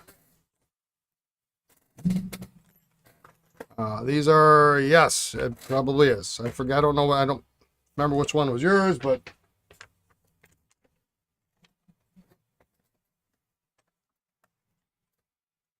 I have them written down which one is which, so don't worry about that.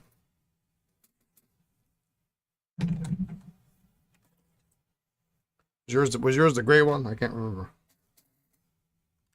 The burgundy came in today.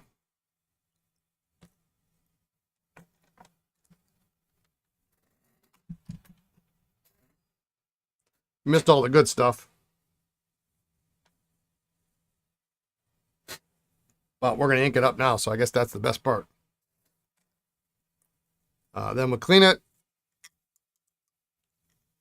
spin it out, seal it up. It'll be done.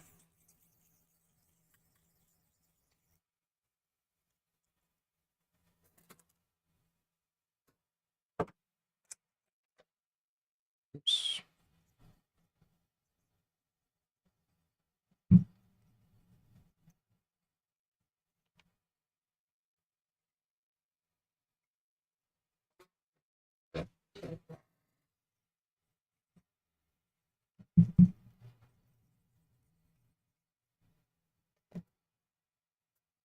I can't wait till it's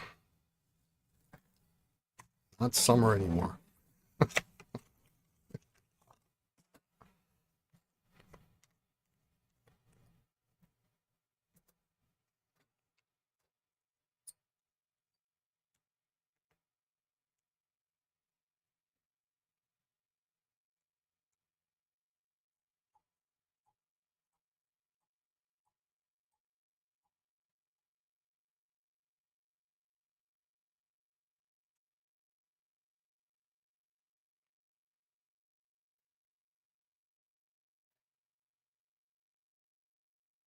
Really can't see the transparency on this, but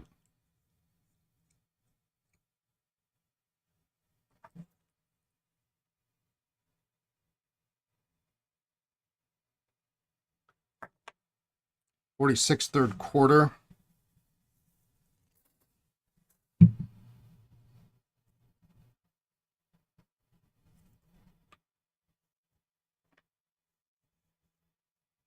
It was mowing the grass and you missed it. Silver Pearl. Yeah. Okay. Great. Great. I thought so.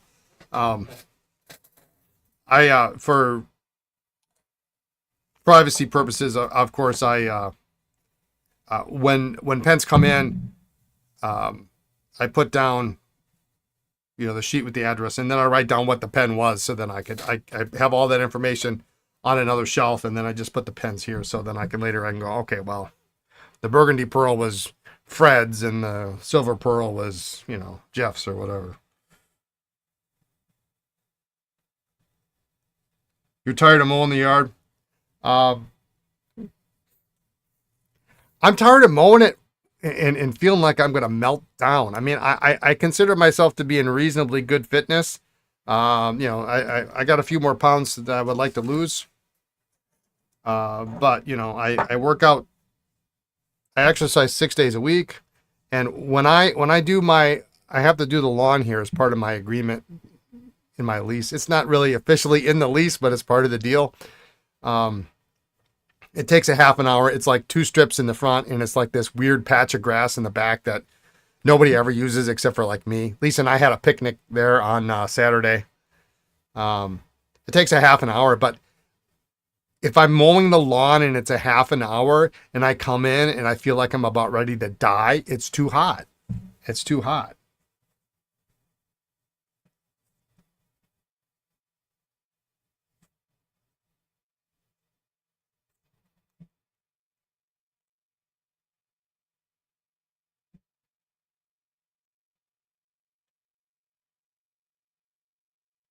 Wow. This is this is really nice. This is really nice. Nice writing pen. You're gonna like this.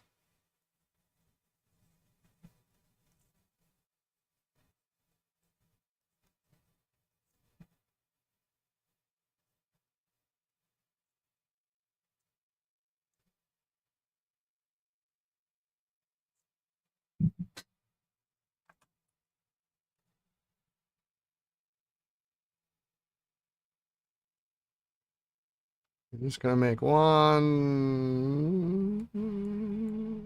tiny adjustment.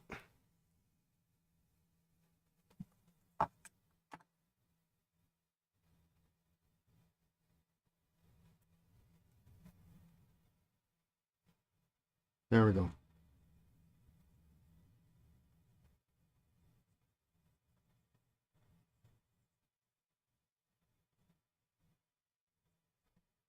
It's your first vintage pen? Nice. Funny. True story. Um,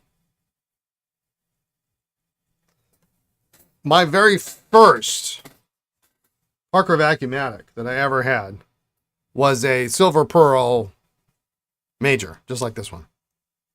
Don't ask me what year. I have no idea.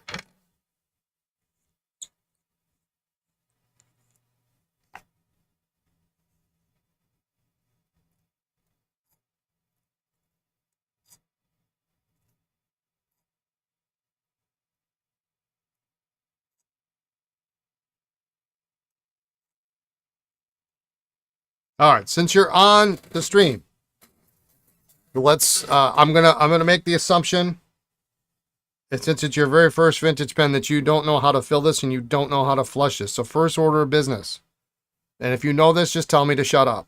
Okay. First order of business.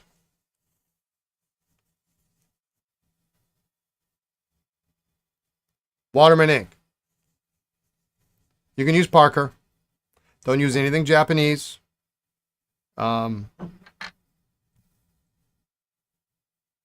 or Parker. You can use Schaefer too. What you'll do, and I'll show you this when we clean it here. A little bit easier. So I'm getting down to the bottom of the bottle here, so.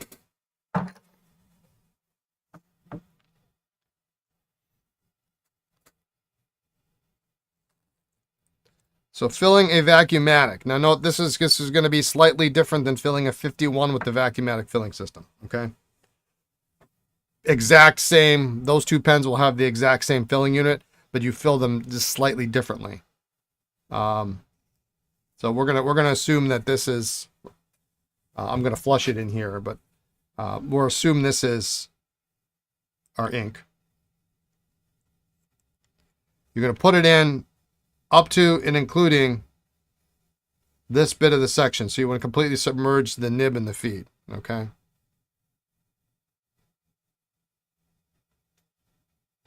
Zacchini, why to what? I didn't see your. So you're gonna include a little bit of the section because if you don't, you're gonna be sucking up air, and you don't want to suck up air. You want to suck up ink. Okay. So put it in there, and you're gonna. What you don't want to do is you don't want to do this. See what I'm doing? Why not use Japanese ink? Japanese ink will literally dissolve the sac. Will turn the sac into goo. So if you have any latex sacked pen, whether that be a diaphragm or a sac, lever filler, button filler, Vacuumatic, snorkel touchdown, that's using a latex sac, if you fill it with if you fill it with Sailor or Roshizuku, whatever, the sac will turn to goo in short order. So unless you want to keep sending it back to me. Yeah. Yeah. And you know, and there's always one guy. There's one guy who says, oh, well, I know how to repair my pens. And I use a Roshizuku in my Vacuumatics because I know how to repair it and I clean them out really well. Well, I mean, he's just lucky. I've had people who have sent me, in fact, just last year, sent me PFMs that they've filled. Yeah, Waterman inks are great. They're great. You know, your fancy colors, put them in a modern pen. You know, put them in a stub nib, you know, or something like that. A gentleman gave a PFM to a friend of his who wanted to try PFMs to see if it was something he was interested in buying. So, well, here, I've got one. Why don't you try it? First thing he did, he filled it with Sailor Gentle Blue. Sailor Gentle Blue is fantastic ink. I got a bottle of it sitting right next to my bench here. He promptly melted. He tried it out. He said, oh, that's a great pen. Handed it back to the guy, you know, a week later or whatever. And the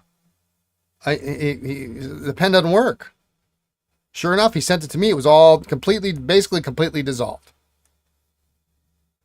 So put it in ink, up to and including best bit of the section, and you're gonna do it just like that. What I do is I think of the time it takes me to say one.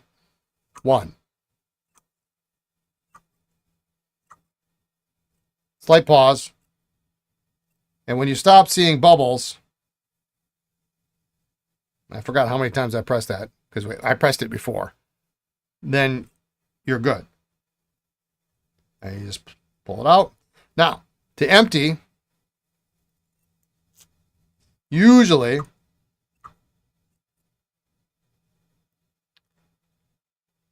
what you want to do is you want to do it as slow as possible. Now, you can kind of press it down. You can see there's ink that is coming out, but now it's not coming out.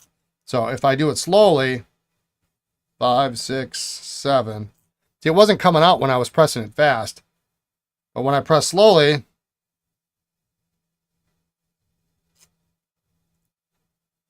I'm getting lots. Moral of the story, don't lend out your pens. Well, you know, not for like a week or anything. Don't let them fill it up. So I'm just pressing real slowly. You knew that, bought a Schaefer Balance made in 39 for your son for his college graduation. Great pen, and that's the reason I bought this one for $60 at the antique store at the end of jar of pens, yeah. So if you're flushing it out, and you just flush it out with water if you're changing colors or whatever, you're just gonna sit there and you're just gonna go real slow. And now you can kind of see, if I flip it around, you can kind of see that there's a little bit of bubbles coming out. There's nothing left in the pen. Okay.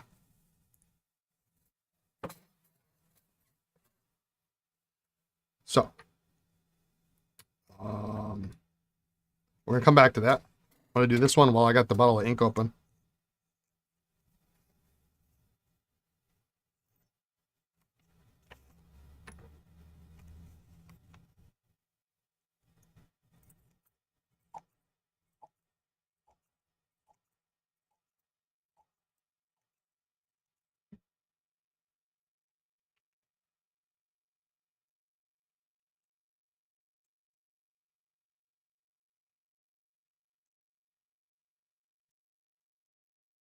Now when I'm testing a lockdown, I like to lock it down and then screw the blind cap on.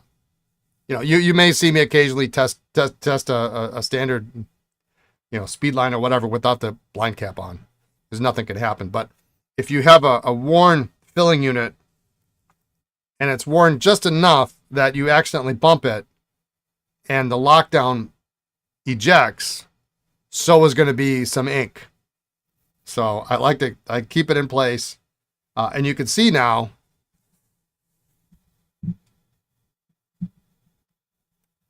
On this one, if I can focus here.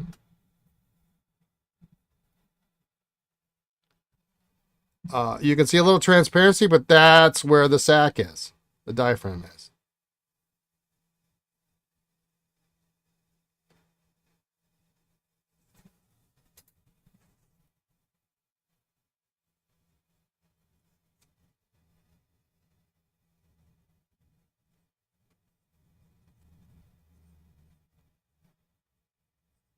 Took a little bit for the ink to get, a little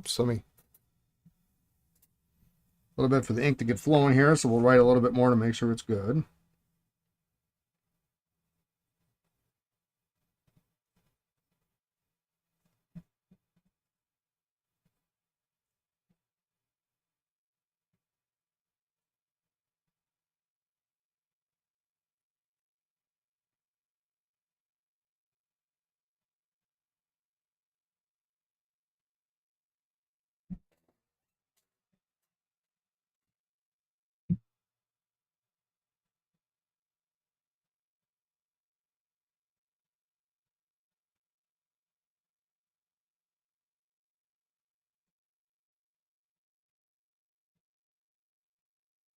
A little bit of spring to it, not flexible.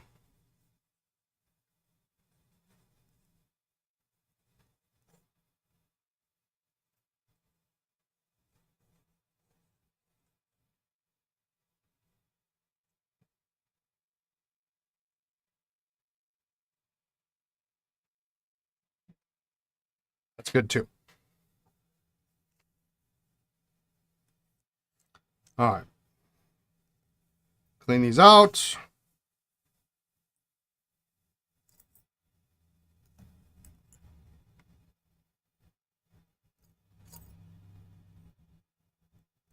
You had a Onoda De La Rue number 16 arrive yesterday. Green and black marble with gold trim. Such a lovely pen and well made. Yeah.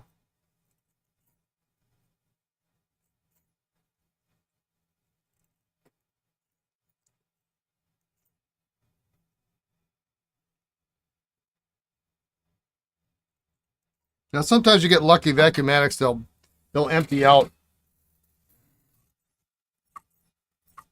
quite nicely with 1 or 2 pushes. You don't have to do that slow method, but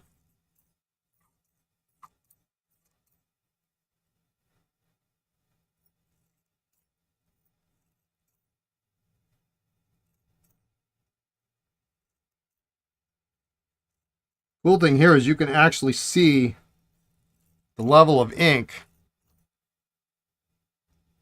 drop down in the barrel.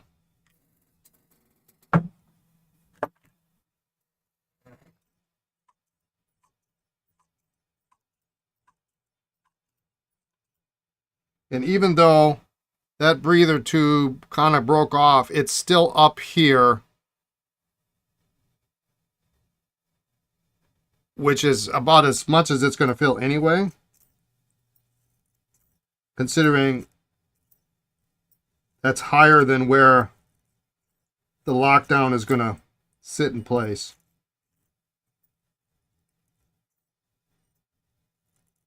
And it was nice and tight, so I feel real good about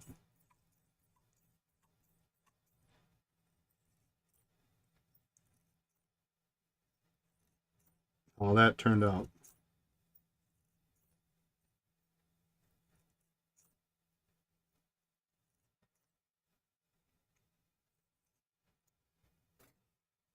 Thankfully, the lockdown works nicely. So let's spin them out. We'll seal them up, and those 2 pens are done. Took a little longer than I expected, but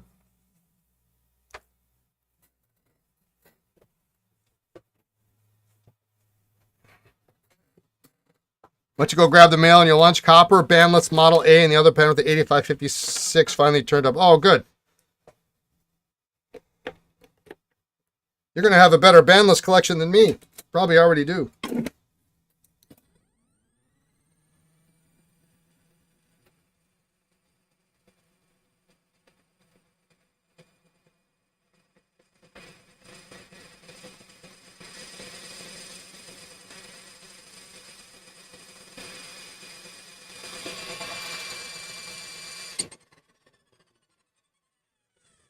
The one thing about redoing the esterbrook site is it's making me painfully aware of the models I don't actually have. I'm going to do this cap here too, spin this out.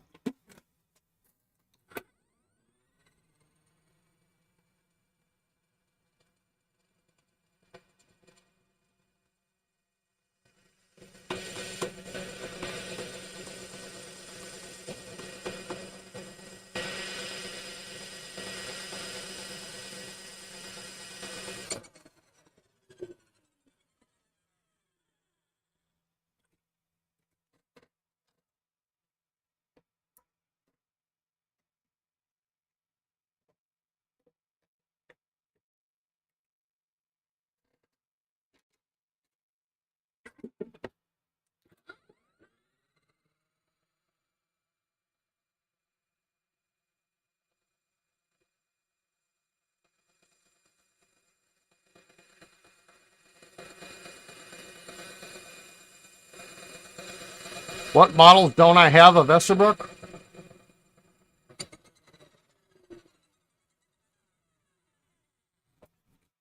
There are 2 that are top of my list.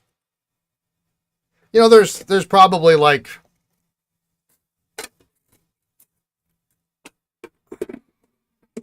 there's an odd pen here or there, but a weird variant. But there are 2 models.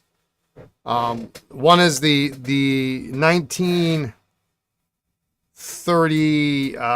what is it? 38. 1938 gold-filled pencil. I don't have that one. And the Holy Grail, if I was ever going to have a Grail, because I almost don't think I'm going to find it, is the Esterbrook Duograph hard rubber eyedropper combo.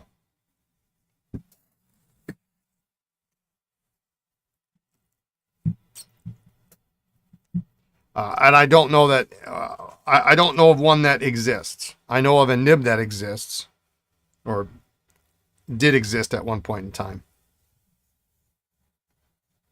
And I have a picture of the nib, so I know what the nib looks like, and I have an idea what the pen looks like, but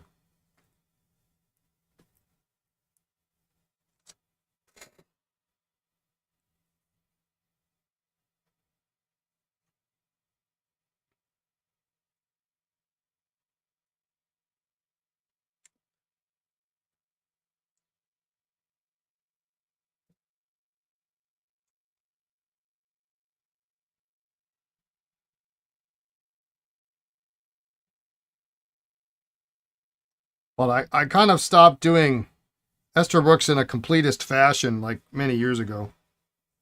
Actually, I do recall, I don't know the exact specific day, but I do recall the exact moment that I decided collecting Esterbrook's in a completist fashion was a fool's errand. And it was when I realized how much money I would have to spend to get all of the Vacumasters in all, what are there, four variants really. There's really three, but there's a weird fourth variant. You know, at $200-300 a piece, you know, and there's like 19 of them. I mean, you do the math. It is stupid money.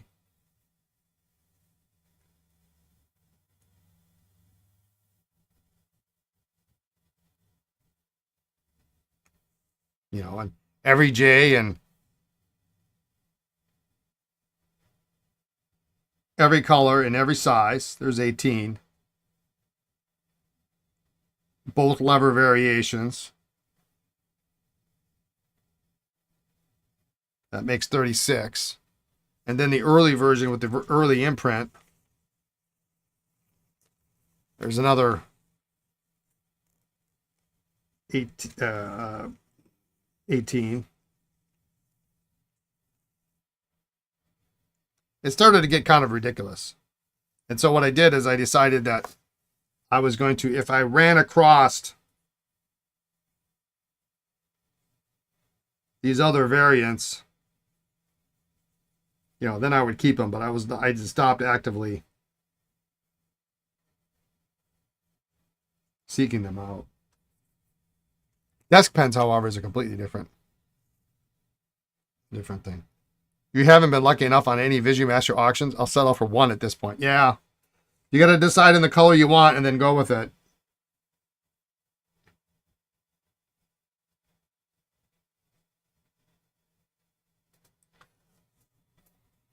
I don't know that there's one outstanding color over the rest. I'm partial to blue. And red looks great, and green looks great, and, you know, copper's nice too. I mean, black's maybe the least exciting because it's really not I mean, technically it's a Visumaster, but it's not really a Visumaster in the same way, you know. Gray is sometimes not as exciting, but I have seen some grays that are just outstanding, really great. I mean, the difference in between the light and the darker parts of the gray are just awesome. I mean, you know, because sometimes blue's cool, but sometimes blue is really a dull blue gray, and it looks kind of muddy and crappy, and, you know. Well, those guys are done, so that turned out all right. Let's real quick. Let's struggle for a couple more minutes, and then I have to run. So Jeff, I'll be in touch on this guy.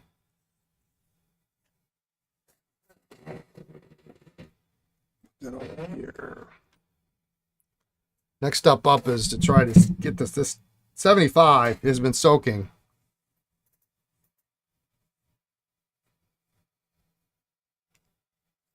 for the better part of 2 weeks now. Gray is overlooked and it is great. Yeah. Yeah, blue looks washed out. But a pristine gray, I would not patch that up ever.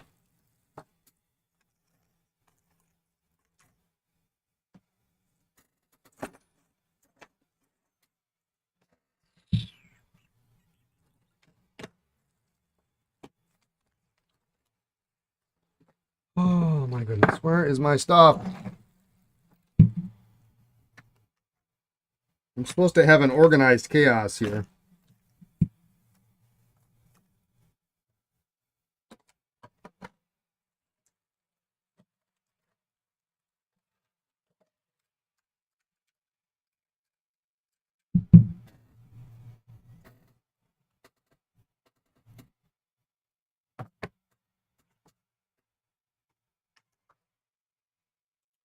Looking for my straw, a little bit of straw.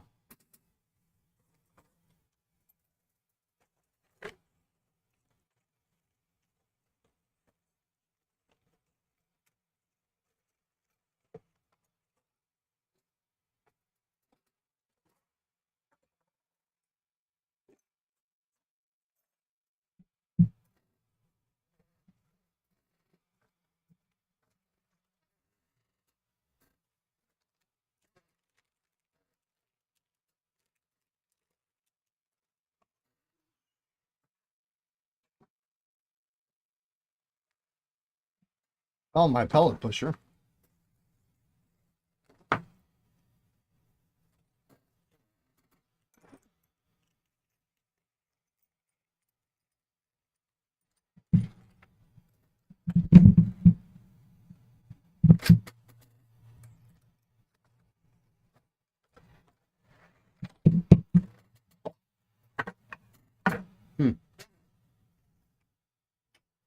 Well,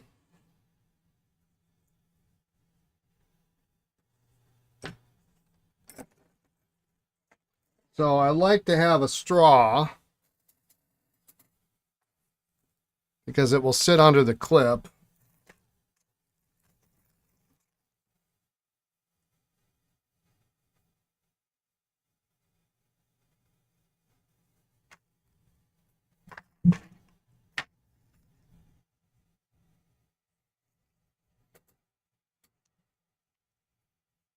What an old esterbrook marked sack, that'll work.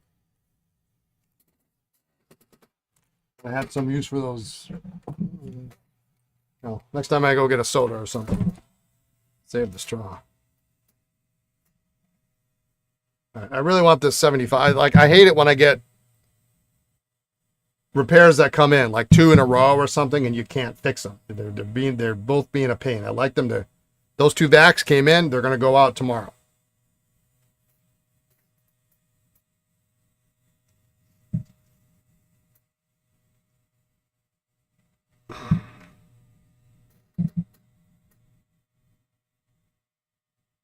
And this 75 should be an easy repair, provided this comes off. Did I end up framing the Tour de France poster? It's still on my wall. I can still see it from my bench here.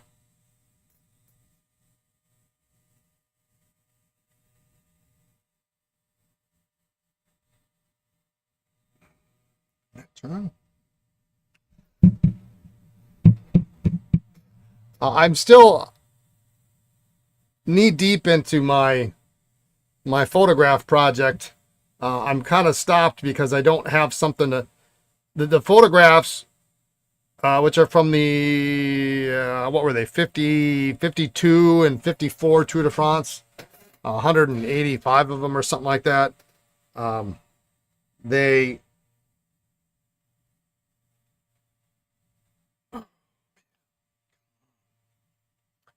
They're like a hair over 5x7. And so they don't fit in standard 5x7 photograph albums. That was going to be your next question. So what I had done, I started to do was I had started to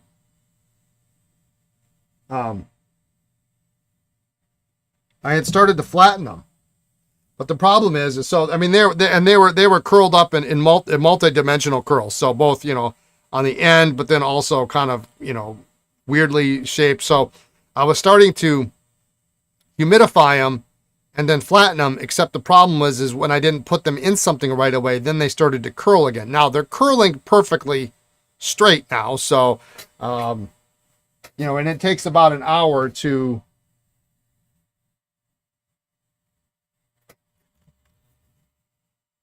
get them flat.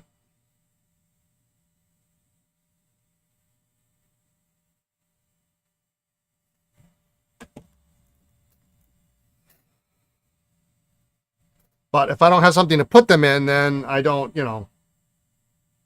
doesn't matter.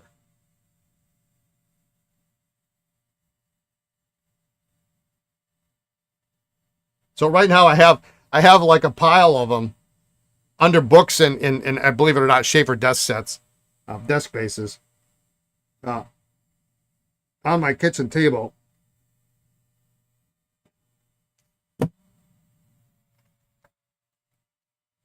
I just haven't gotten around to it. I got to find something like I think my original plan is just not going to work.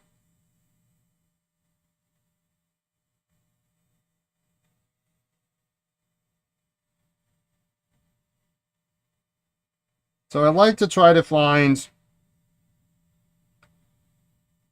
an imperfection or something so that I can tell if this thing moves, even ever so slightly, and then, memorize where it is in relation to the clip or something like that.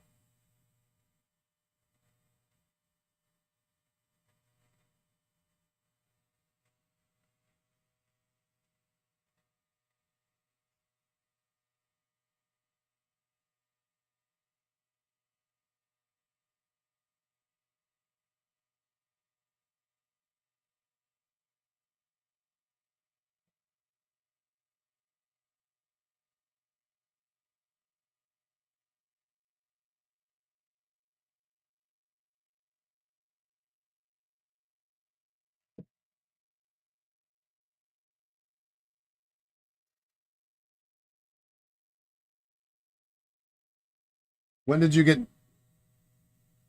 nib pliers with red ends? You meant to say section. Section pliers? Oh, where did you get them? Oh, I've had these forever.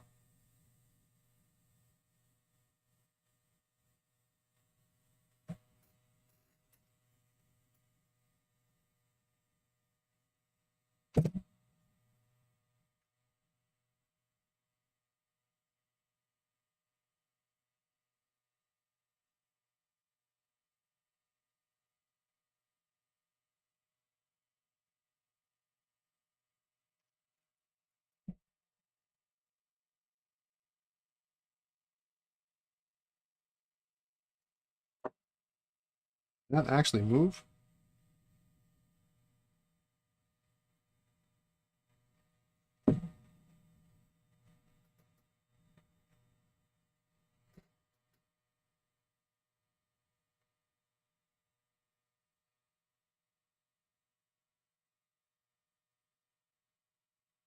Is it any wonder Parker sold these with lifetime warranties? This is literally, I kid you not, it's like a 10-minute repair that takes 4 freaking weeks to get open.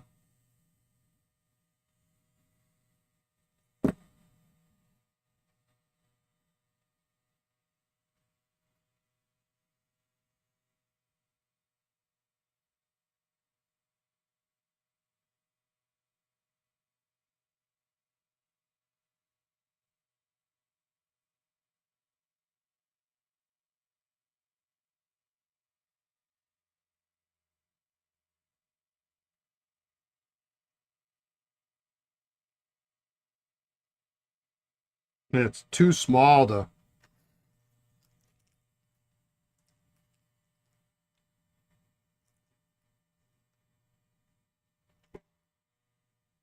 get a grip on, and it's too.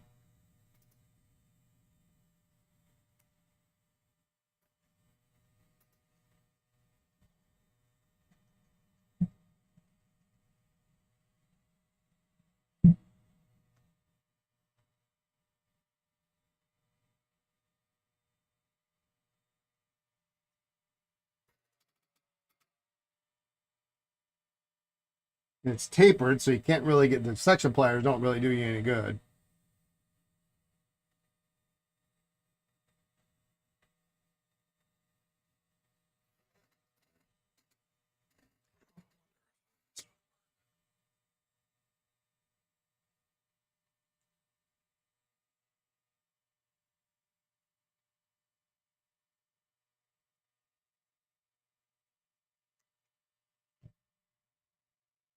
Gonna get ready for gym. All right, Gary. Have a good night.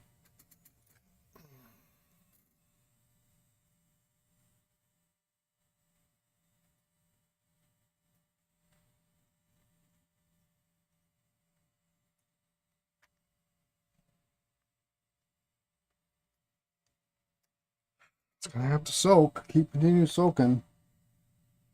All right. Now, next up, this is the last thing I'm gonna try today. This is our crazy Esterbrook plunger filler.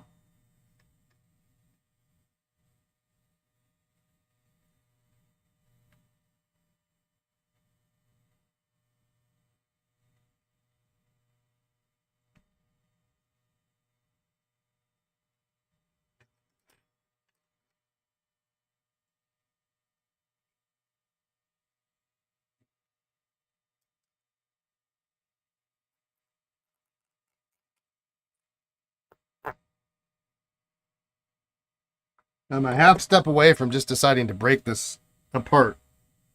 It's already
Of course, there's no manual on how to get these apart.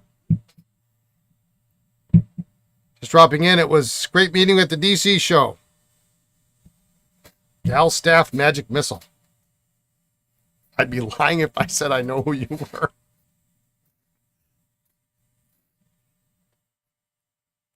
I wish everybody would put their and maybe you had it and I didn't see it, but all our names on our tags so we could. What did they put? Whatever they used to secure this thing in place, they ought to like use on the space shuttle.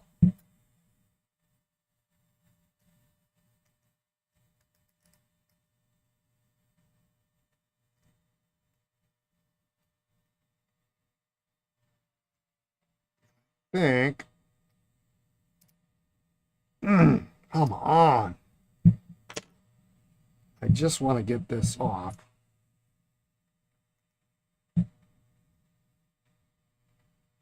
So I want to see how the rest of this is put together. And I think I'm going to have to break it.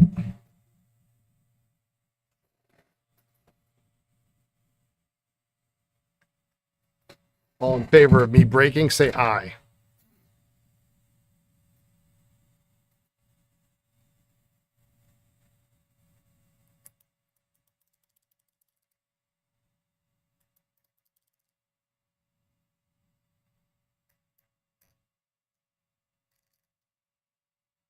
I gotta believe it's threaded on there, but why? No, they put something on there.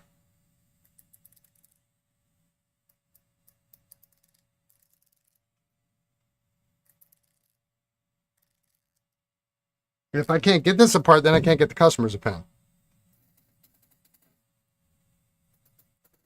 You imagine Esterbrook service manual existed, but where'd they end up? Yeah.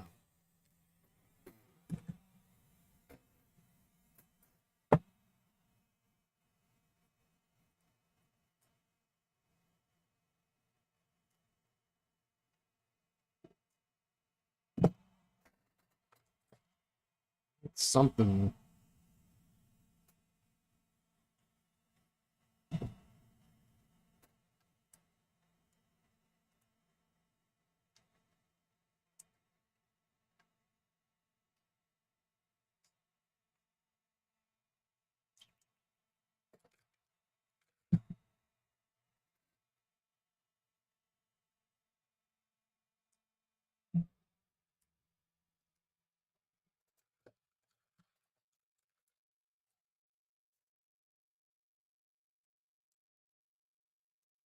Well, a lot of these parallel pliers, and if I could get this thing through in there, we could, you know. Let's try that.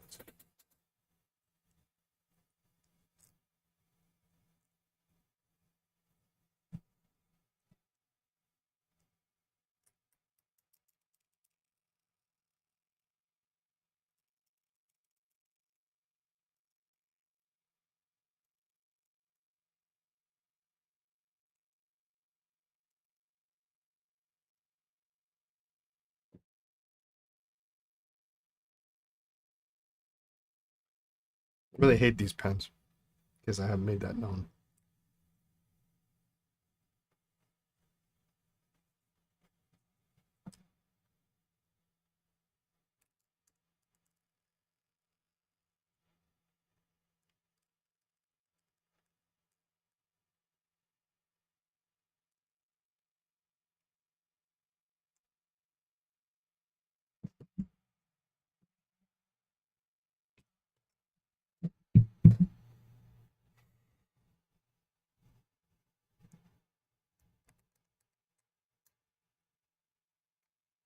You know, part of this thread came off, broke off, and then it lodged itself down here. So now I can't really.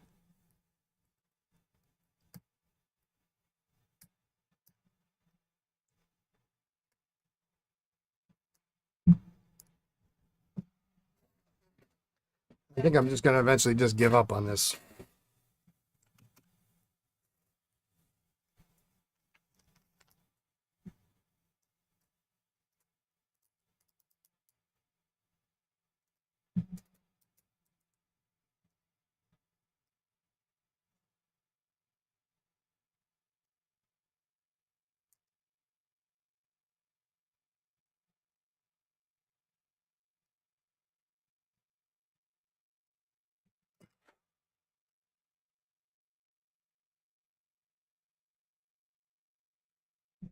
Because there's two unknowns here. One is, number one, how that knob goes on there. Number two is that I really don't want to break the barrel. This barrel is already broken. This barrel is already a disaster.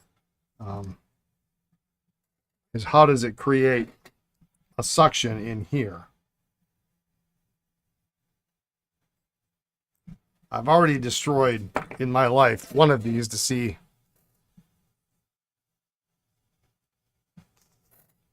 how it goes together.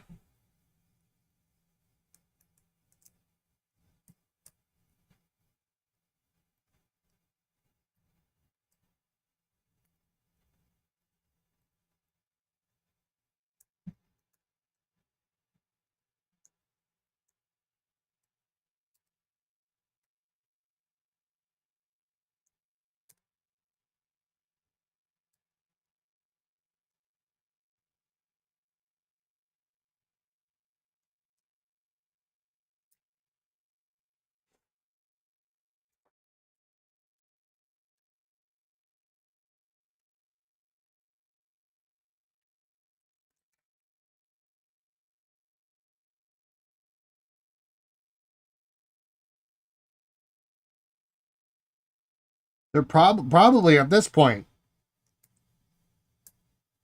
it was probably a replace rather than repair.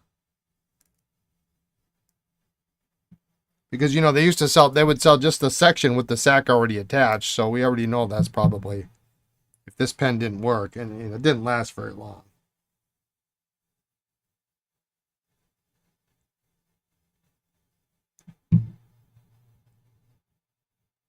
Yeah, this.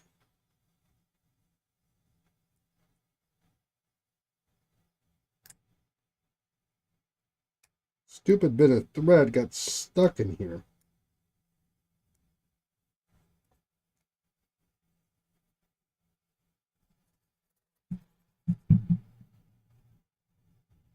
I think I need to bring a little hacksaw or something. We're just going to cut this open.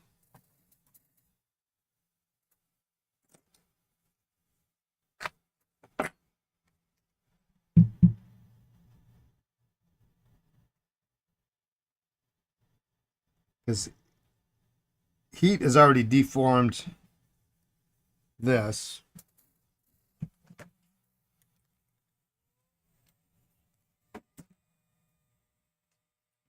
I'm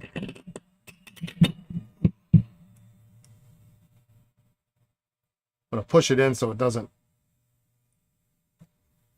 melt the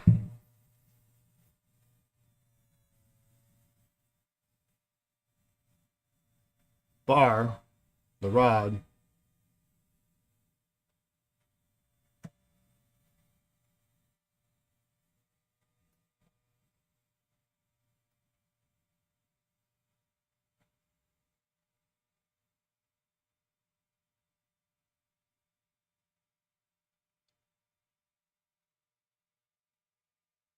This is for science people.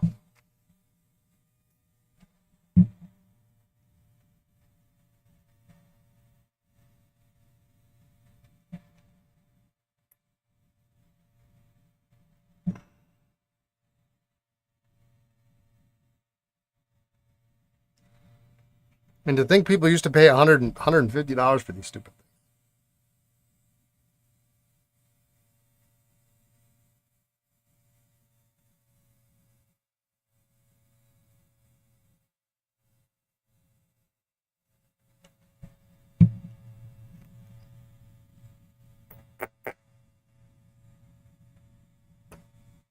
Oh my God.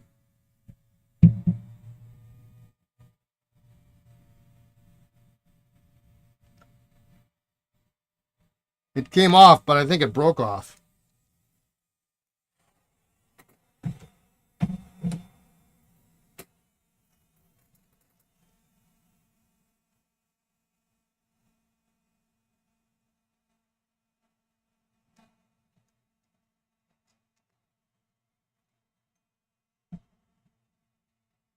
Wow, the barrel's cracked on here. The threads are broken. I'm not really worried about that.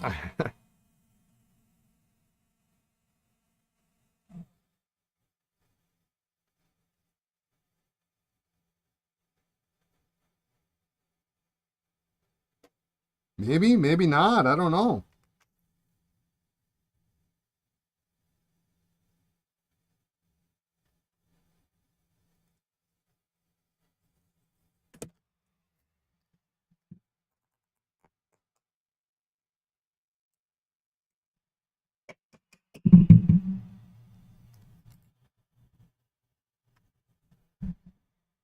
There we have it, folks.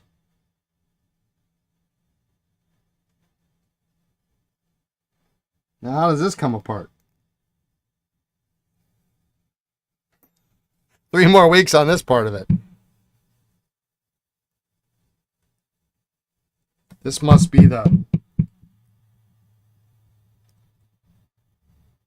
washer.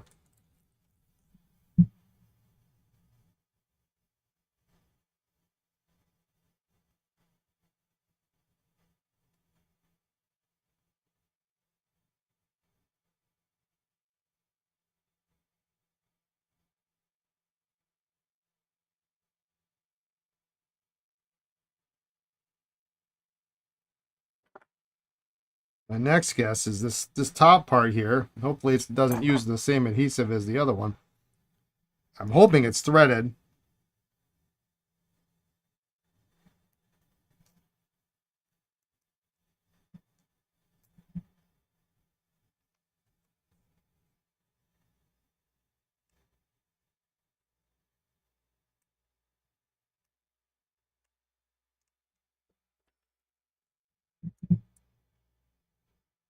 Yeah, that's adhesive. It didn't break.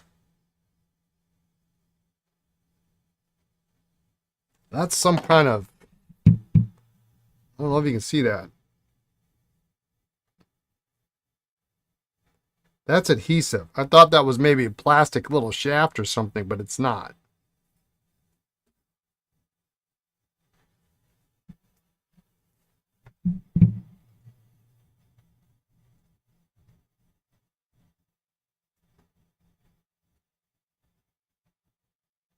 The next question is, how does this come apart? So you know what we're going to do with this. So that didn't break. And we're going to soak it in there.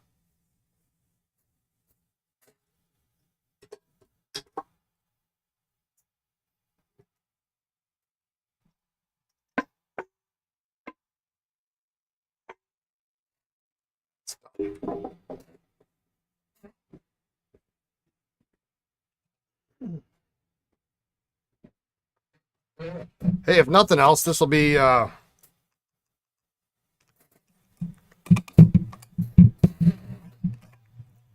fodder for, put this on the website.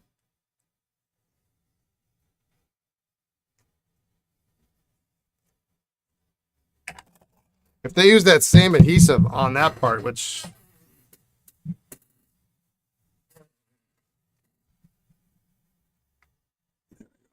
that evaporated a little bit. So now I should be able to get this. There's the last little bit of threads, which this got out around.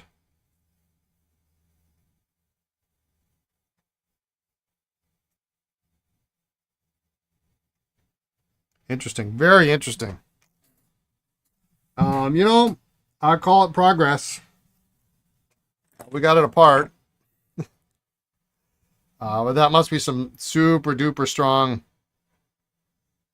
adhesive of some kind, and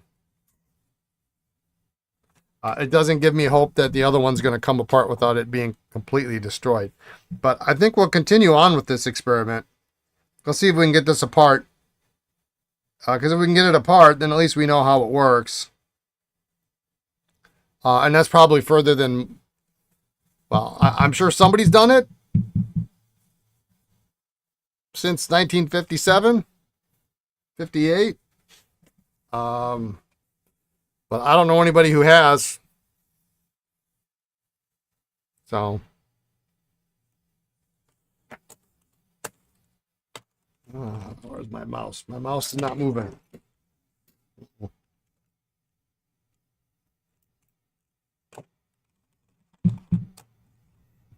Oh, great. My mouse doesn't work, then I can't shut this off.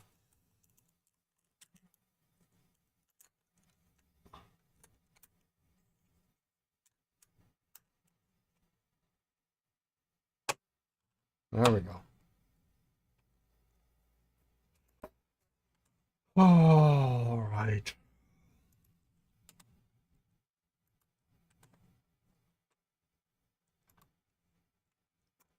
All right. Well, that was fun. That's a good way to end it, I think.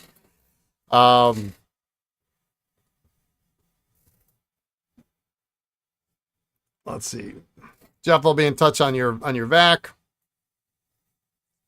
And Extra Street, yeah. Thanks for tuning in. Tomorrow, I still have Lisa's pens to clean and one of my pens to clean. I might do it tomorrow. I may take tomorrow off. It just depends. I might not. I don't know. I got all those ink samples I have to get done. So Zucchini, yeah, thank you. Thanks for tuning in. So I may elect to take tomorrow off. So if you don't see me, that's why. Okay, I just have a lot of work to do. And I was supposed to get a shipment of stuff in today, and it didn't come. So I guess, oh well. Such is life. So anyway, other words, today or tomorrow or Wednesday, we'll be back. Yeah, have a good evening. Thank you, Gabriel. And we'll get cooking. I've got a bunch of pens left over from DC yet that I need to restore, and we'll start on those next. So, thanks everyone for tuning. Oh, and by the way, that's the sign that's hanging behind my head. So, That's an original cardboard piece, by the way. And it used to hang in my old shop underneath John Holland. So.